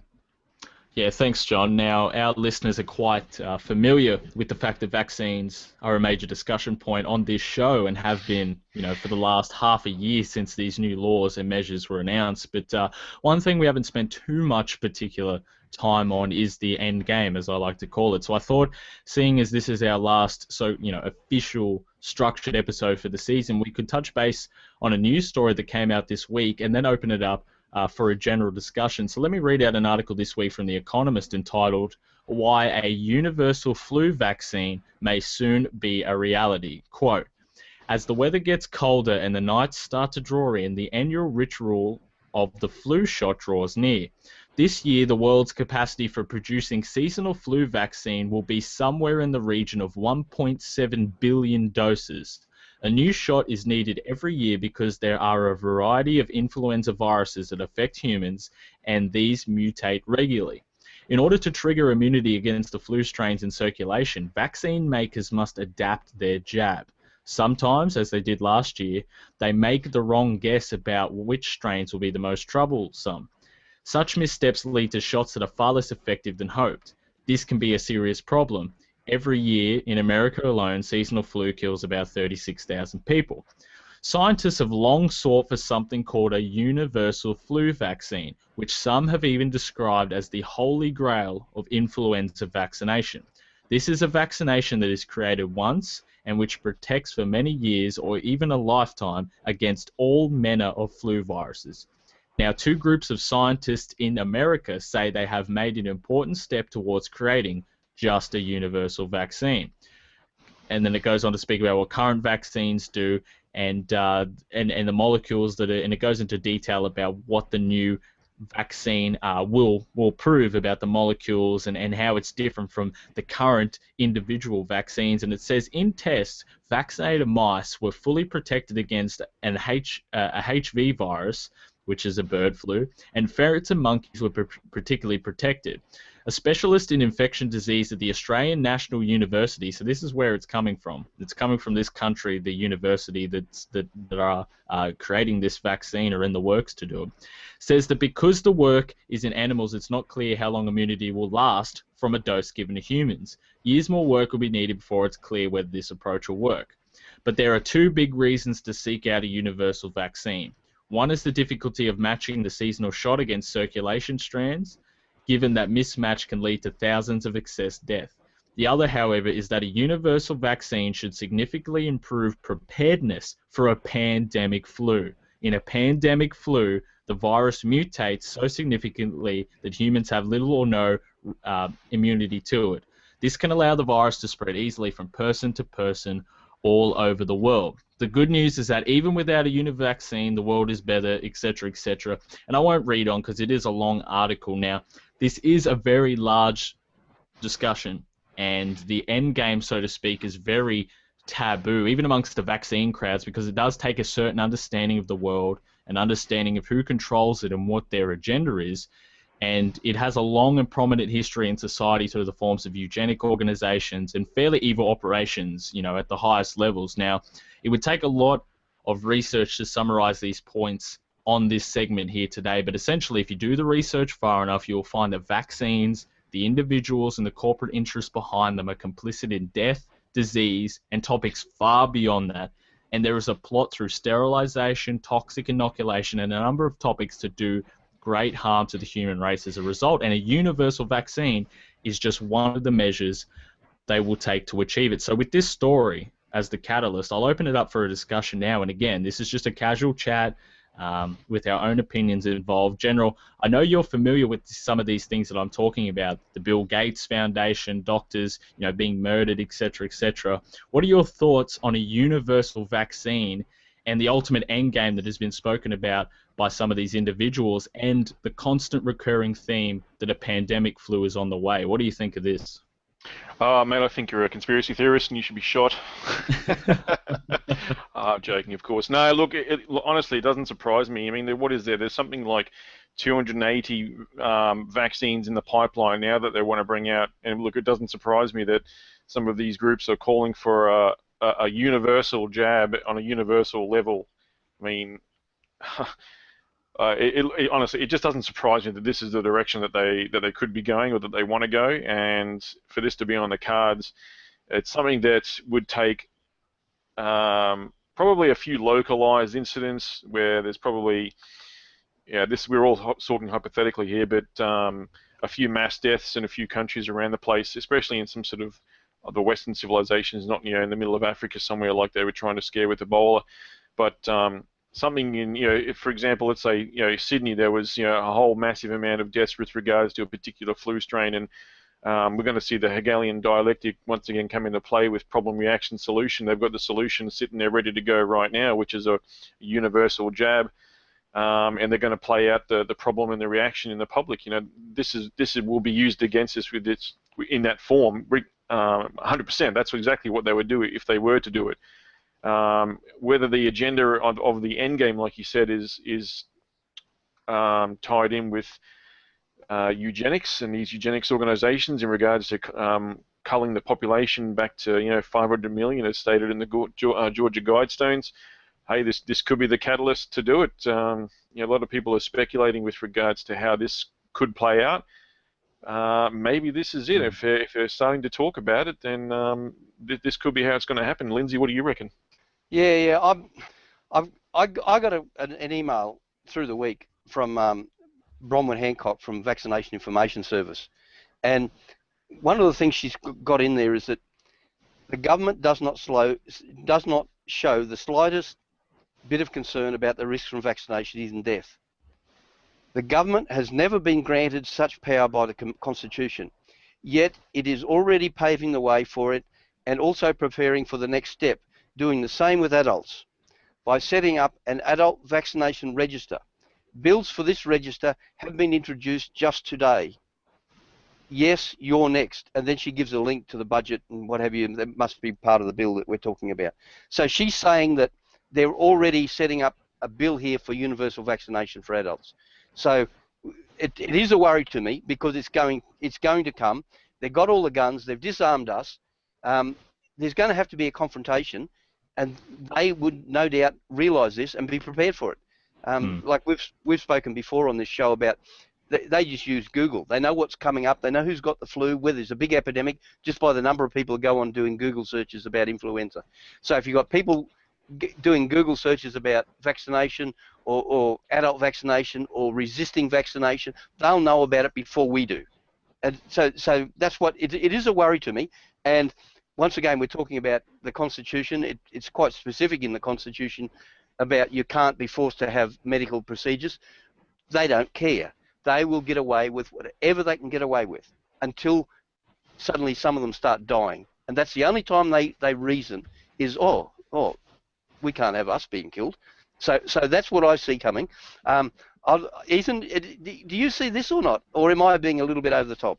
Yeah, I can see the position that you're coming from, Lindsay, and obviously in the next segment we'll focus specifically, on the solutions, but just on the end game, and I'm, this obviously is all hypothetical. It could go either way, but let's focus on someone like Bill Gates for a second. Since he's one of the more well-known proponents of this plan. Multiple times, not just in the TED Talk that everyone knows about. In other interviews, he's spoken about reducing the world's population. Same with Ted Turner, Prince Charles, many, many more. Now, Gates' father was a eugenicist, and remember, he is a member of organisations such as Bilderberg, the Council of Foreign Relations, Bohemian Grove, the British Royal Society, Committee of 300. Admittedly, he is a member of these organisations, and eugenics, even until the 1920s in this country, was still accepted as a mainstream form of medical inquiry. And we've seen this with the eugenic societies in Victoria, which includes ministers and other Australian elites, which I documented at tottnews.com in an article.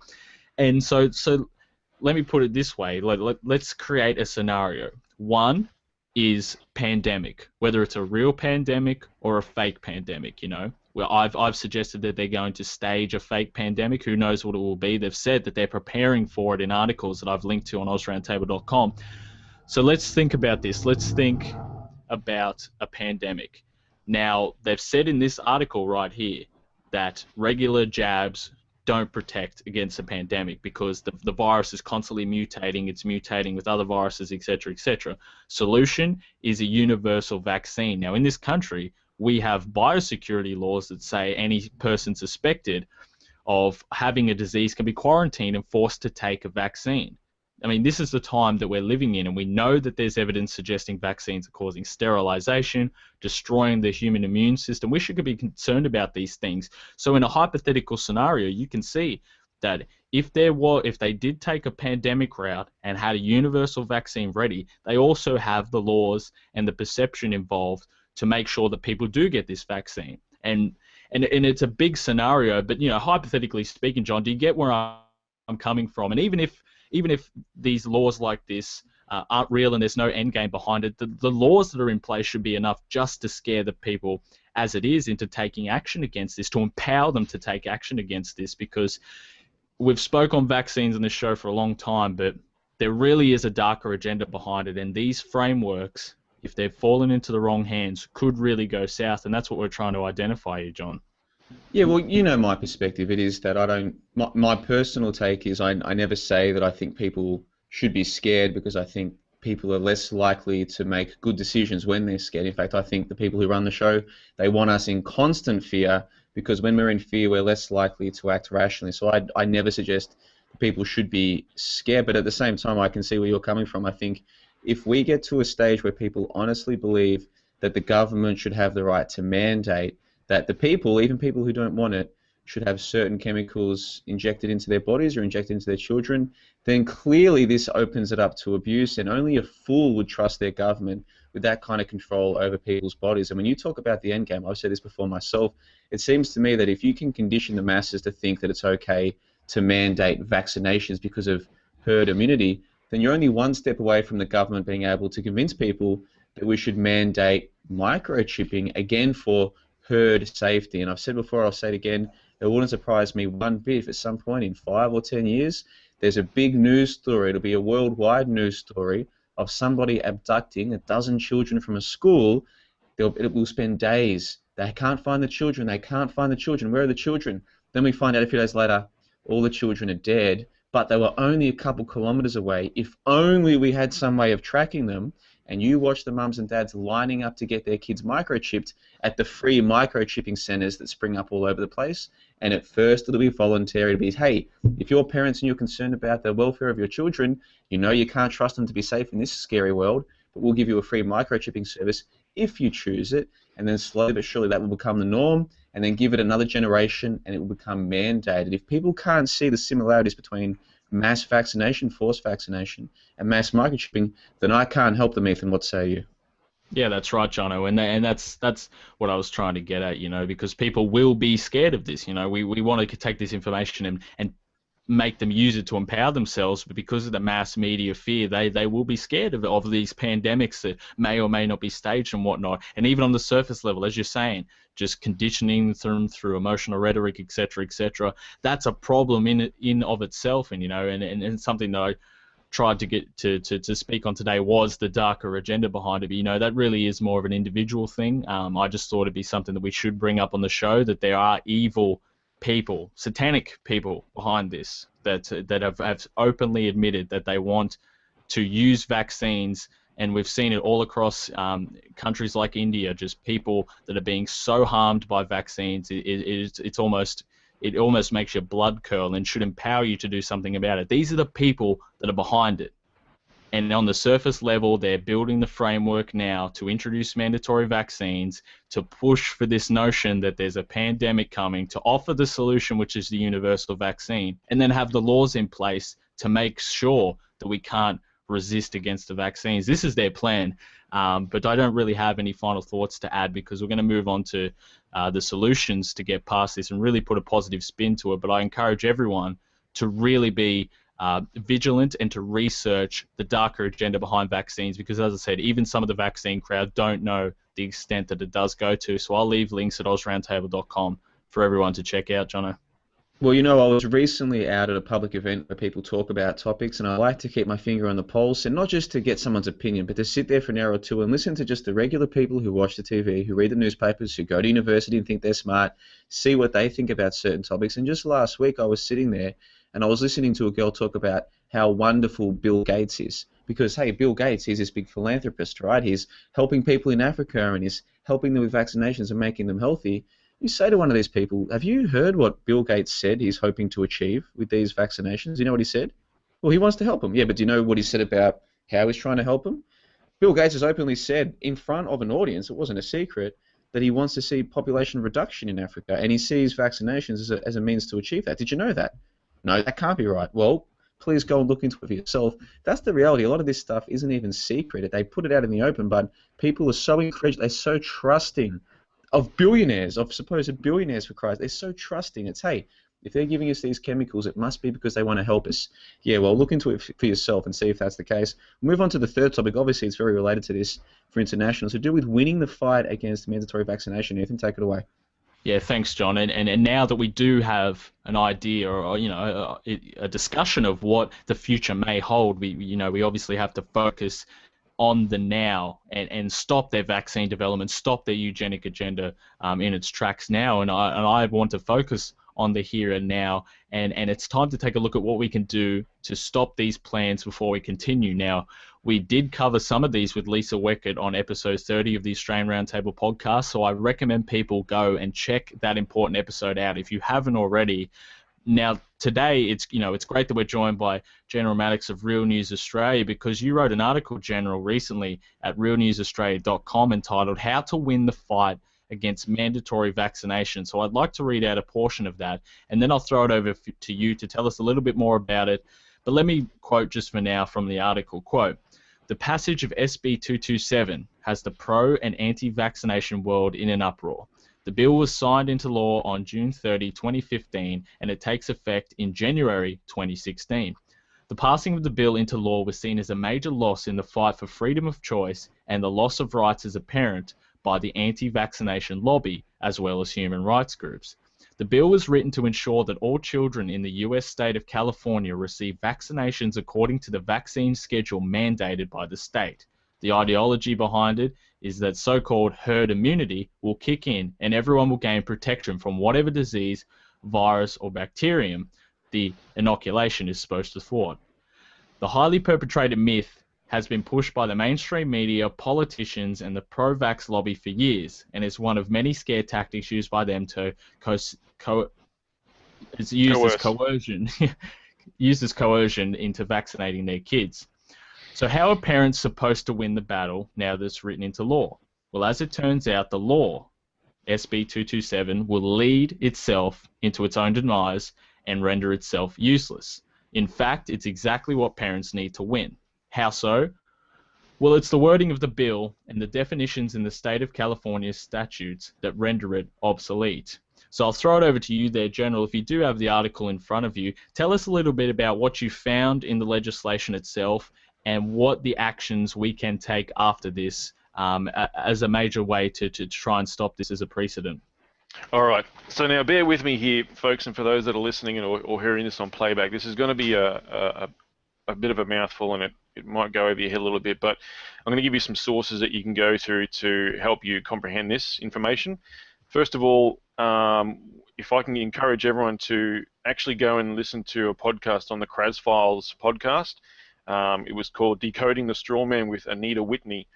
Now, that podcast has an incredible amount of information, and Anita's website, which is Parents Against Mandatory Vaccines, and the anticorruptionsociety.com, are linked to in this article that Ethan was just talking about now.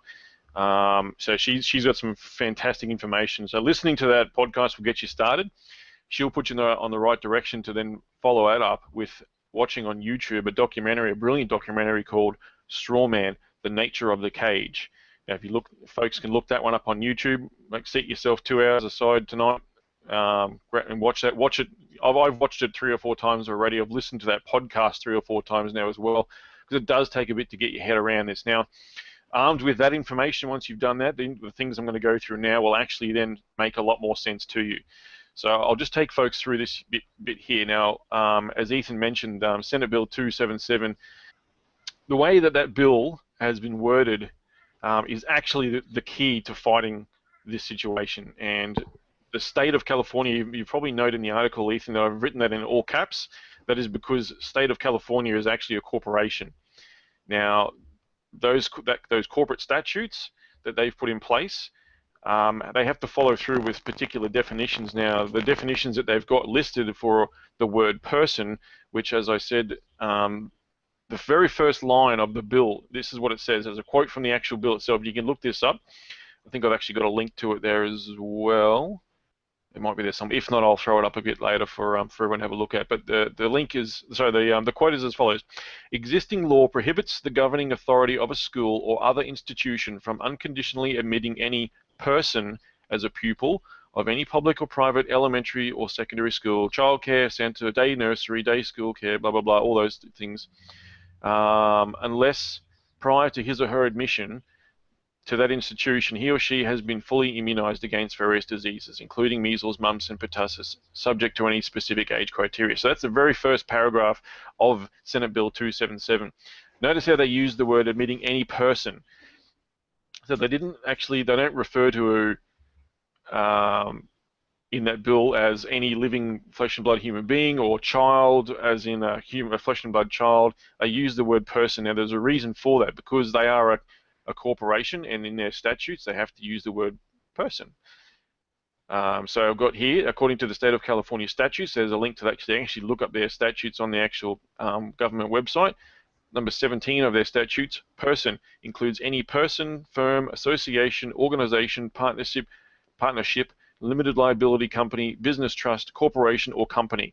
Again, it doesn't make any mention of a flesh and blood human being, person, as in a child, flesh and blood child, or a little girl, whatever. It just says person, and that's because the corporate statutes have to say the word person. Note that a person is simply referring to your dead legal fiction. In other words, your straw man. So again, watching that YouTube clip and listening to the podcast with Anita Whitney of Decoding the Strawman on the Kraz Files, you'll really get your head around what they're talking about there in regards to being a person and in regards to your strawman. So I'll give you a very quick understanding of strawman if those listeners aren't actually familiar about it. Now, from when you're born, your parents. So when your parents your mother gives birth to you. Now, at that very instance, there are two entities created: you as a living flesh and blood human being. The second is when they register your birth to the corporation, which is the government. They are registering your birth, which is your strawman. So you then have another entity that is now your legal entity, and you have your own entity, which is your flesh and blood human being. So those two entities are like a pigeon pair. It stays with you your entire life because you use it for everything with regards to getting a driver's license, opening a bank account, getting a loan, all these sort of things. They're not actually doing that with a living flesh and blood human being. They're doing that with your straw man, your legal entity, your dead legal fiction.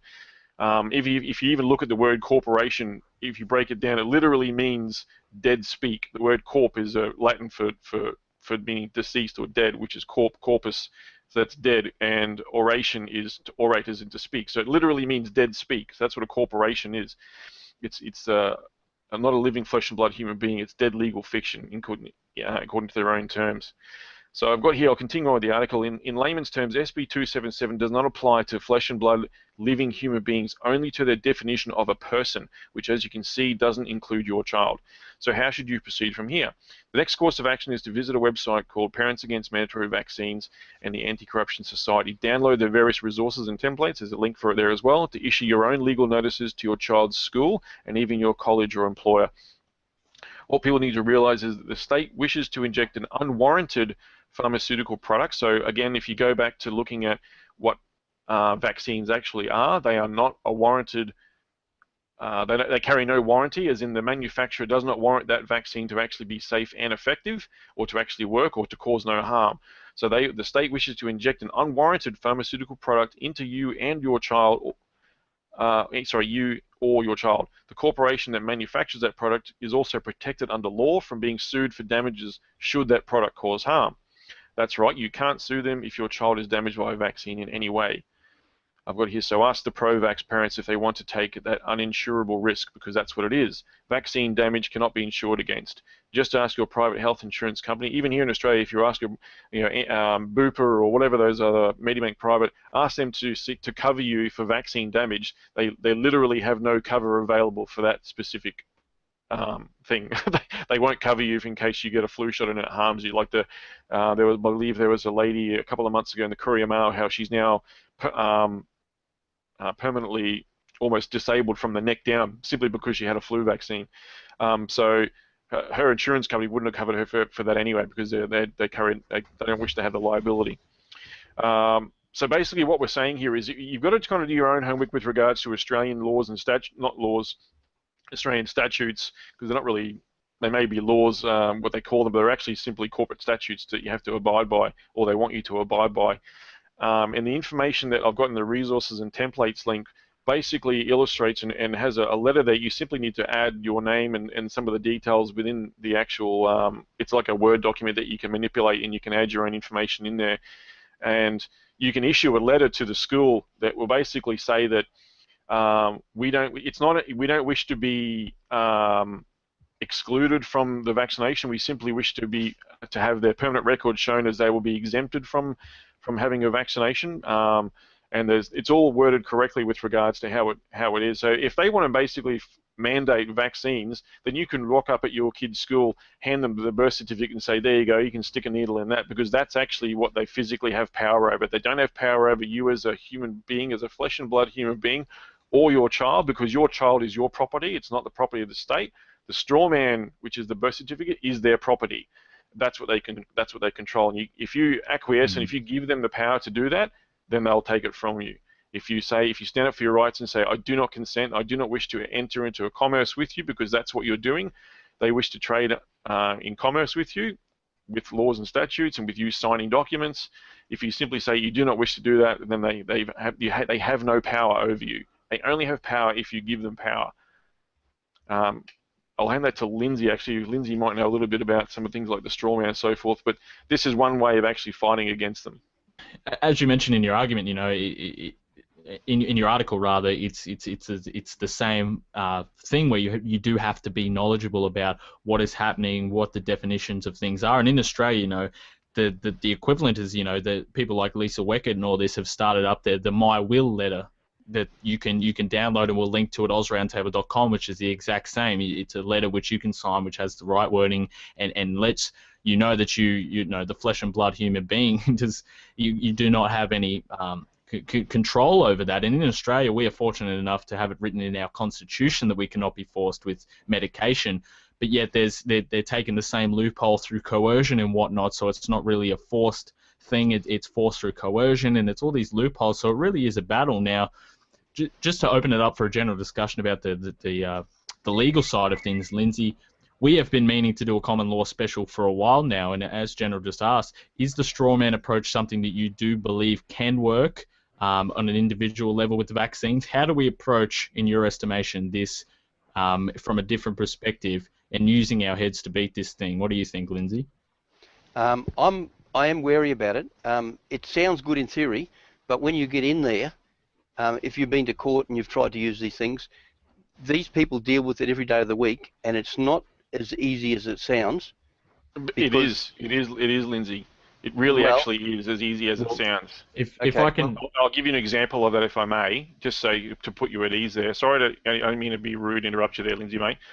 But I'll give you one example of just how easy it is. Anita Whitney actually gives an example on that podcast. I've just put on a link there for it, so you can put that on the site later on so people can listen to it. She gives a fantastic example of it. There was a lady in the States who was, she was basically a homeopathic healer, so she would actually do remedial massage and things like this. She didn't have a license for that. She was raided and taken to court, and they're trying to shut her down. And on three separate occasions, she was taken to court. Every single time she got taken to court, she stood up in court and said to the judge, "You are a corporation. I'm a living flesh and blood human being. I cannot see you. We cannot contract with each other." And then on every single time this has happened, the judge has stood up and said, "Case dismissed." That's as easy as it is. It's because when you realize what the straw man actually is and how they're dealing with it. Remember, a court isn't a place of law. A court is a place of business. It is a place of commerce. That's what it is. And they are abiding by statutes under admiralty law, under laws of commerce and laws of contract. So if you sit up and say, because under the laws of contract, a living flesh and blood human being cannot contract with a dead legal fiction. The Australian government is a corporation. It is a dead legal fiction. A human being cannot contract. It has to be equal terms. Okay, so if you don't have equal terms, there is no contract. Case dismissed. That's as simple as it is, Lindsay. And if people realize that and they have the power to do that, it will dismantle the system in one fell swoop. Okay, I'll come back to what I was going to say. If you go into court and you put that to them, they'll say, "But who are you? Who are you?" You say, "I'm a living flesh and blood human being." Can I finish?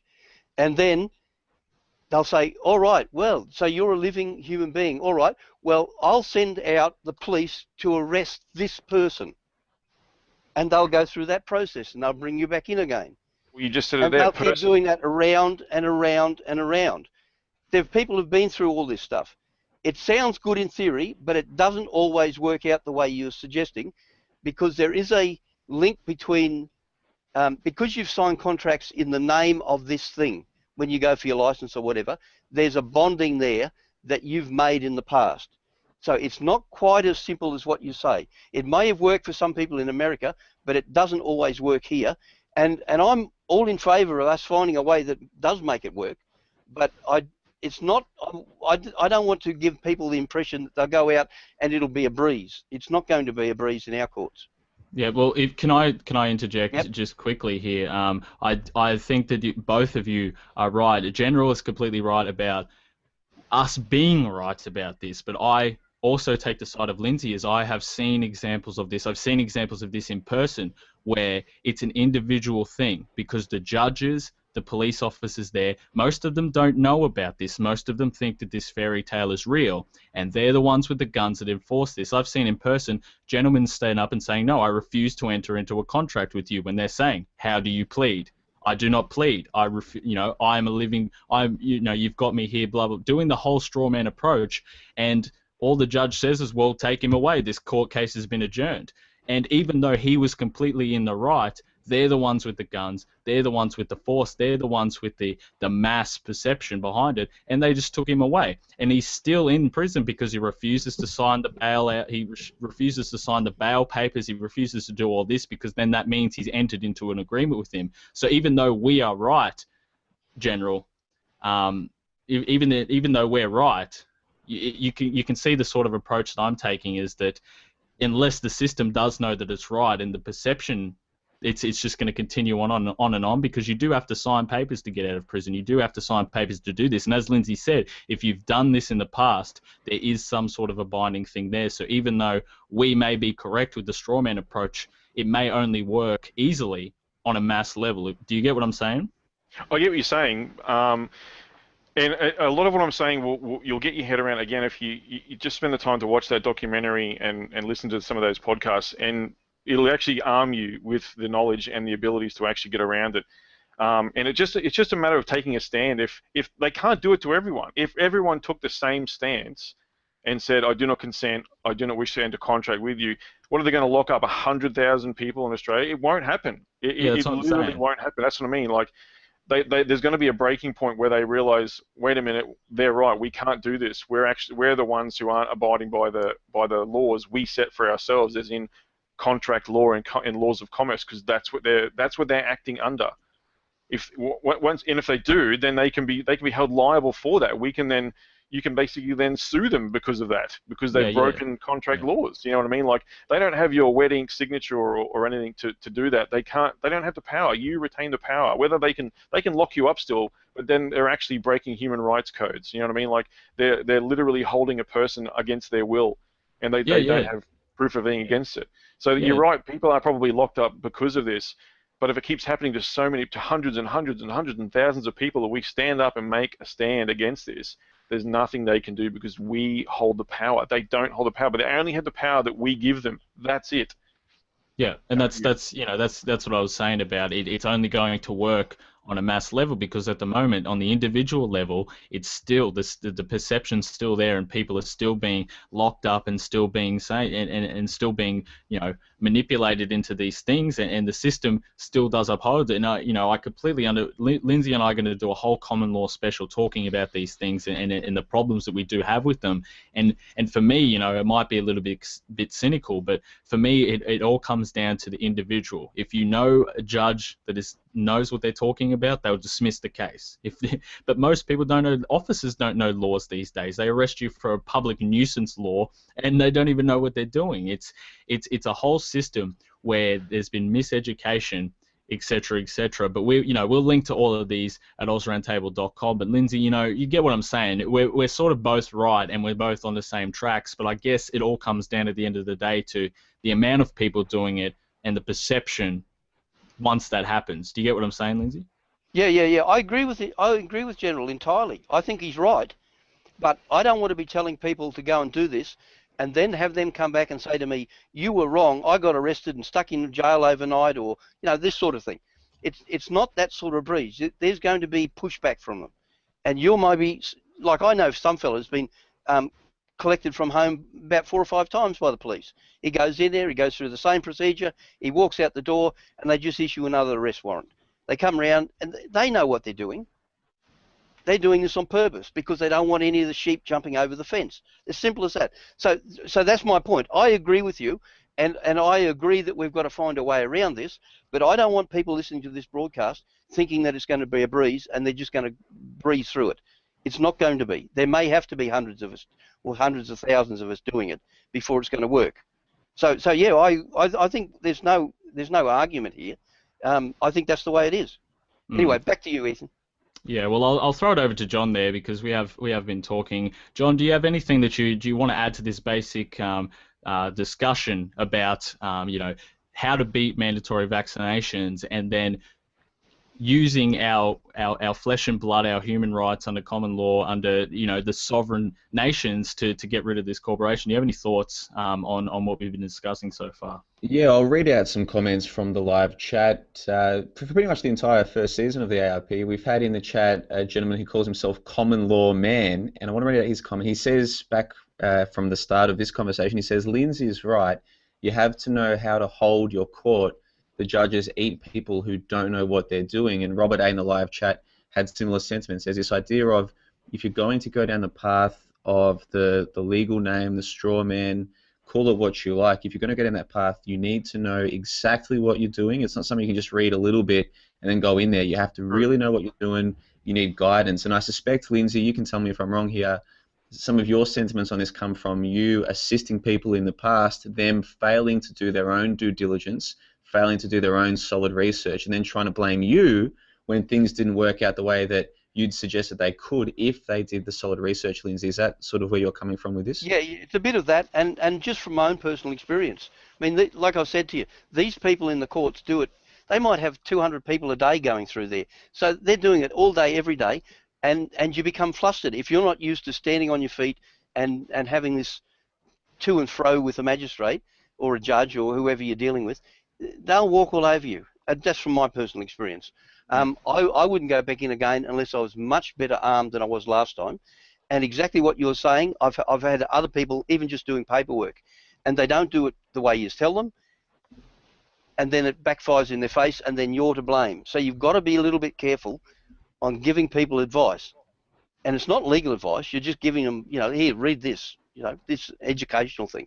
But you still got to be careful because people will hold you for what goes wrong with them. So you've got to be careful about it.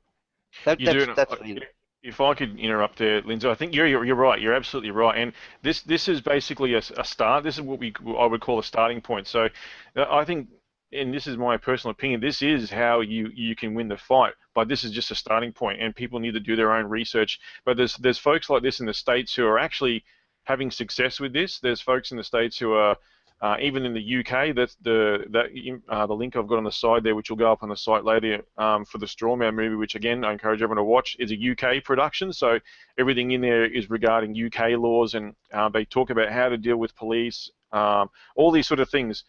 So it's basically a starting point. There's a lot of resources there. There's people who are setting up websites on how to deal with things like creditors and people who are chasing debts, and they give you the information, they give you the templates to use, and they basically have an amazing success track record with how they deal with these sorts of things. There's people who have information on how to deal with being taken to court, even if you're sent a summons. And they even talk about, Anita Whitney talks about this, a summons is simply because there's actually former judges who have come out and put this information out there that have said a summons is simply an invitation to attend their place of commerce. That's all it is. It's not a requirement of you to actually go there. You can, and they talk about ways on how you can actually turn down the invitation and legally do it in their terminology. So there's information out there. This is the starting point. So if people always are wondering, how do we do this? They're going to stick there and they're going to force my son with a vaccine. How do we stop this? How do we get around it?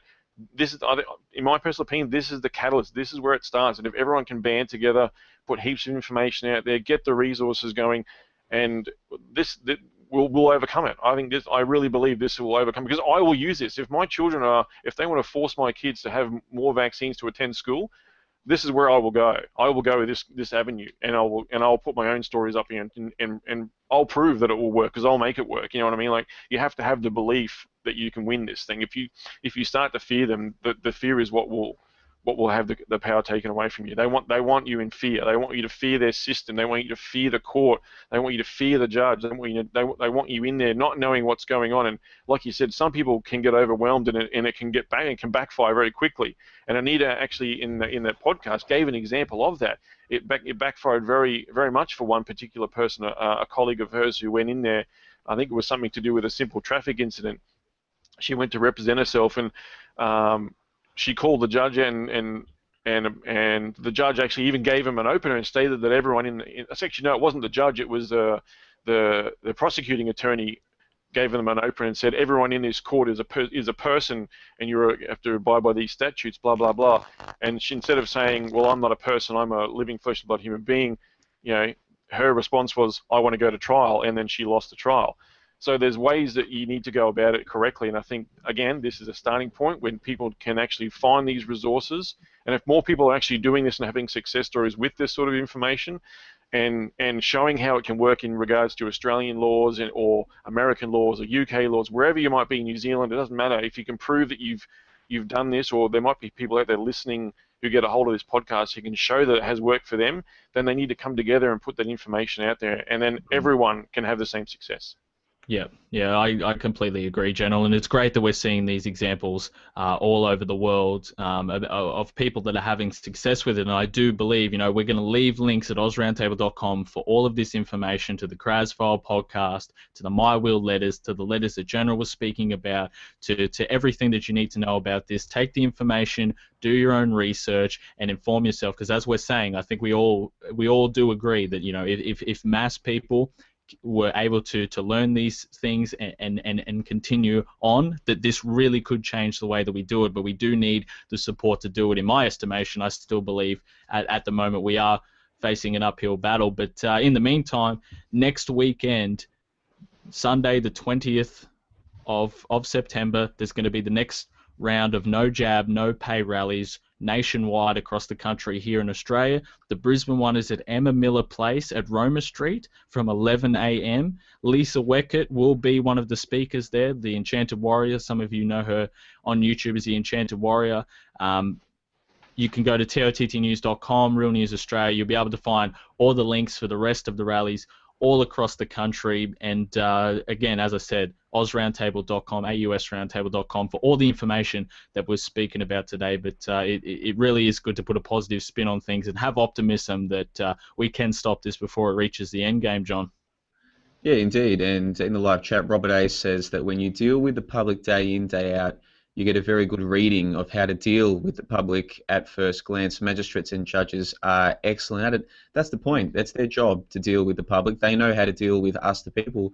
The only way that we'll know how to deal with them is if we share information and work together. And I think shows like this go a long way to doing that, as does the Kras show file that you were talking about earlier, General. So again, we'll provide links to all of that at AusRoundtable.com. And as for Lisa Weckett, she's in the live chat right now. She mentioned that she won't just be speaking at that rally. She'll also be the media liaison person as well. Now, obviously, at the last No Jab, No Pay rallies, there was no real mainstream media coverage. The only people covering it properly were TOTT News and Real News Australia, two of the guys on the panel today. I'm expecting you guys will be there again next week, and I'm sure we'll have plenty of coverage of that as well. We need to wrap the show up, though, because we are coming towards the end of it, so we'll go around the round table and get people's final thoughts. We'll start off with you there, Lindsay, the Silver Fox. Any final thoughts for episode 49 on September 13? Yeah. Well, look, I dragged something out of the Courier Mail during the week. It'll only take me a second, but to me it was a positive spin, in that the state government has admitted or conceded that they'd be powerless to intervene in a childcare centre if that centre began enrolling unvaccinated children to the point where the majority were not vaccinated, or not. They say immunised, but were not vaccinated. So to me, that's a positive. That's one way of looking at it. There are cracks in it. It's not all doom and gloom, but we've just got to be a little bit, this sort of biblical thing about being as wise as serpents, or and as harmless as doves. We've really got to know what we're doing. But no, I'm quite happy with the way it went today. I like having somebody extra on the panel.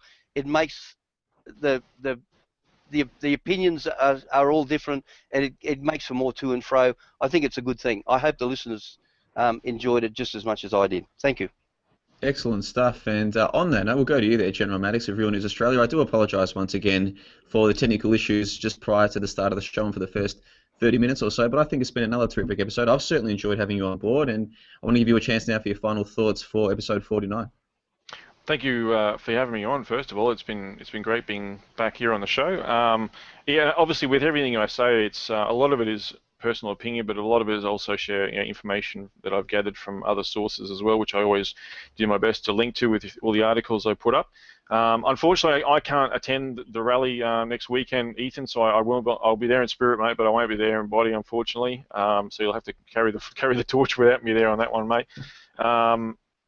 Lindsay, it's always great to have all this information. You put forward some fantastic information as well. Actually, all three of you do, to be honest.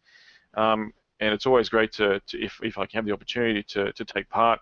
And I think I think the show works really well with having a fourth perspective. Not necessarily going to be mine all the time, but the more you can have an extra person taking part in the round table, so to speak, or is it more of a four-corner podcast? I don't know.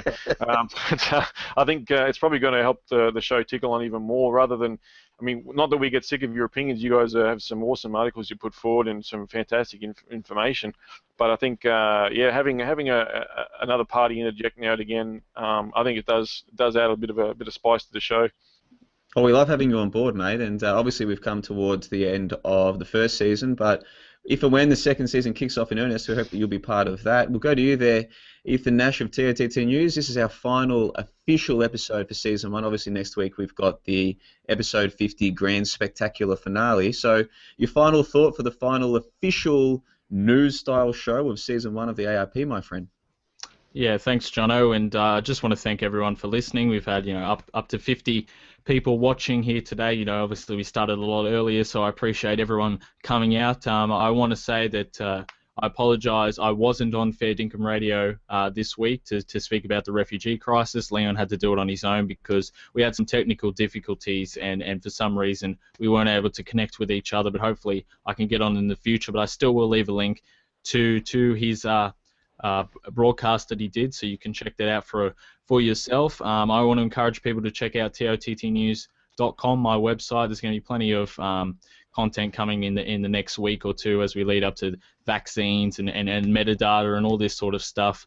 And there's plenty of information now that the ARP is wrapping up that I'll be able to dedicate towards the website. I want to encourage everyone to tune in next week. It's going to be good. We're going to be reminiscing on a lot of things from the season. So if anyone has any favourite moments or any stories about how they found us, or any stories about, just how this show has become a part of their Sundays, become a part of their life, whatever it is, you learnt new topics, etc., send them between here and now. We'll read them out on the show if you want us to read it out, and just have a good laugh about it. So I encourage everyone to tune in next week. It's been a good season, and thanks everyone for watching today, John.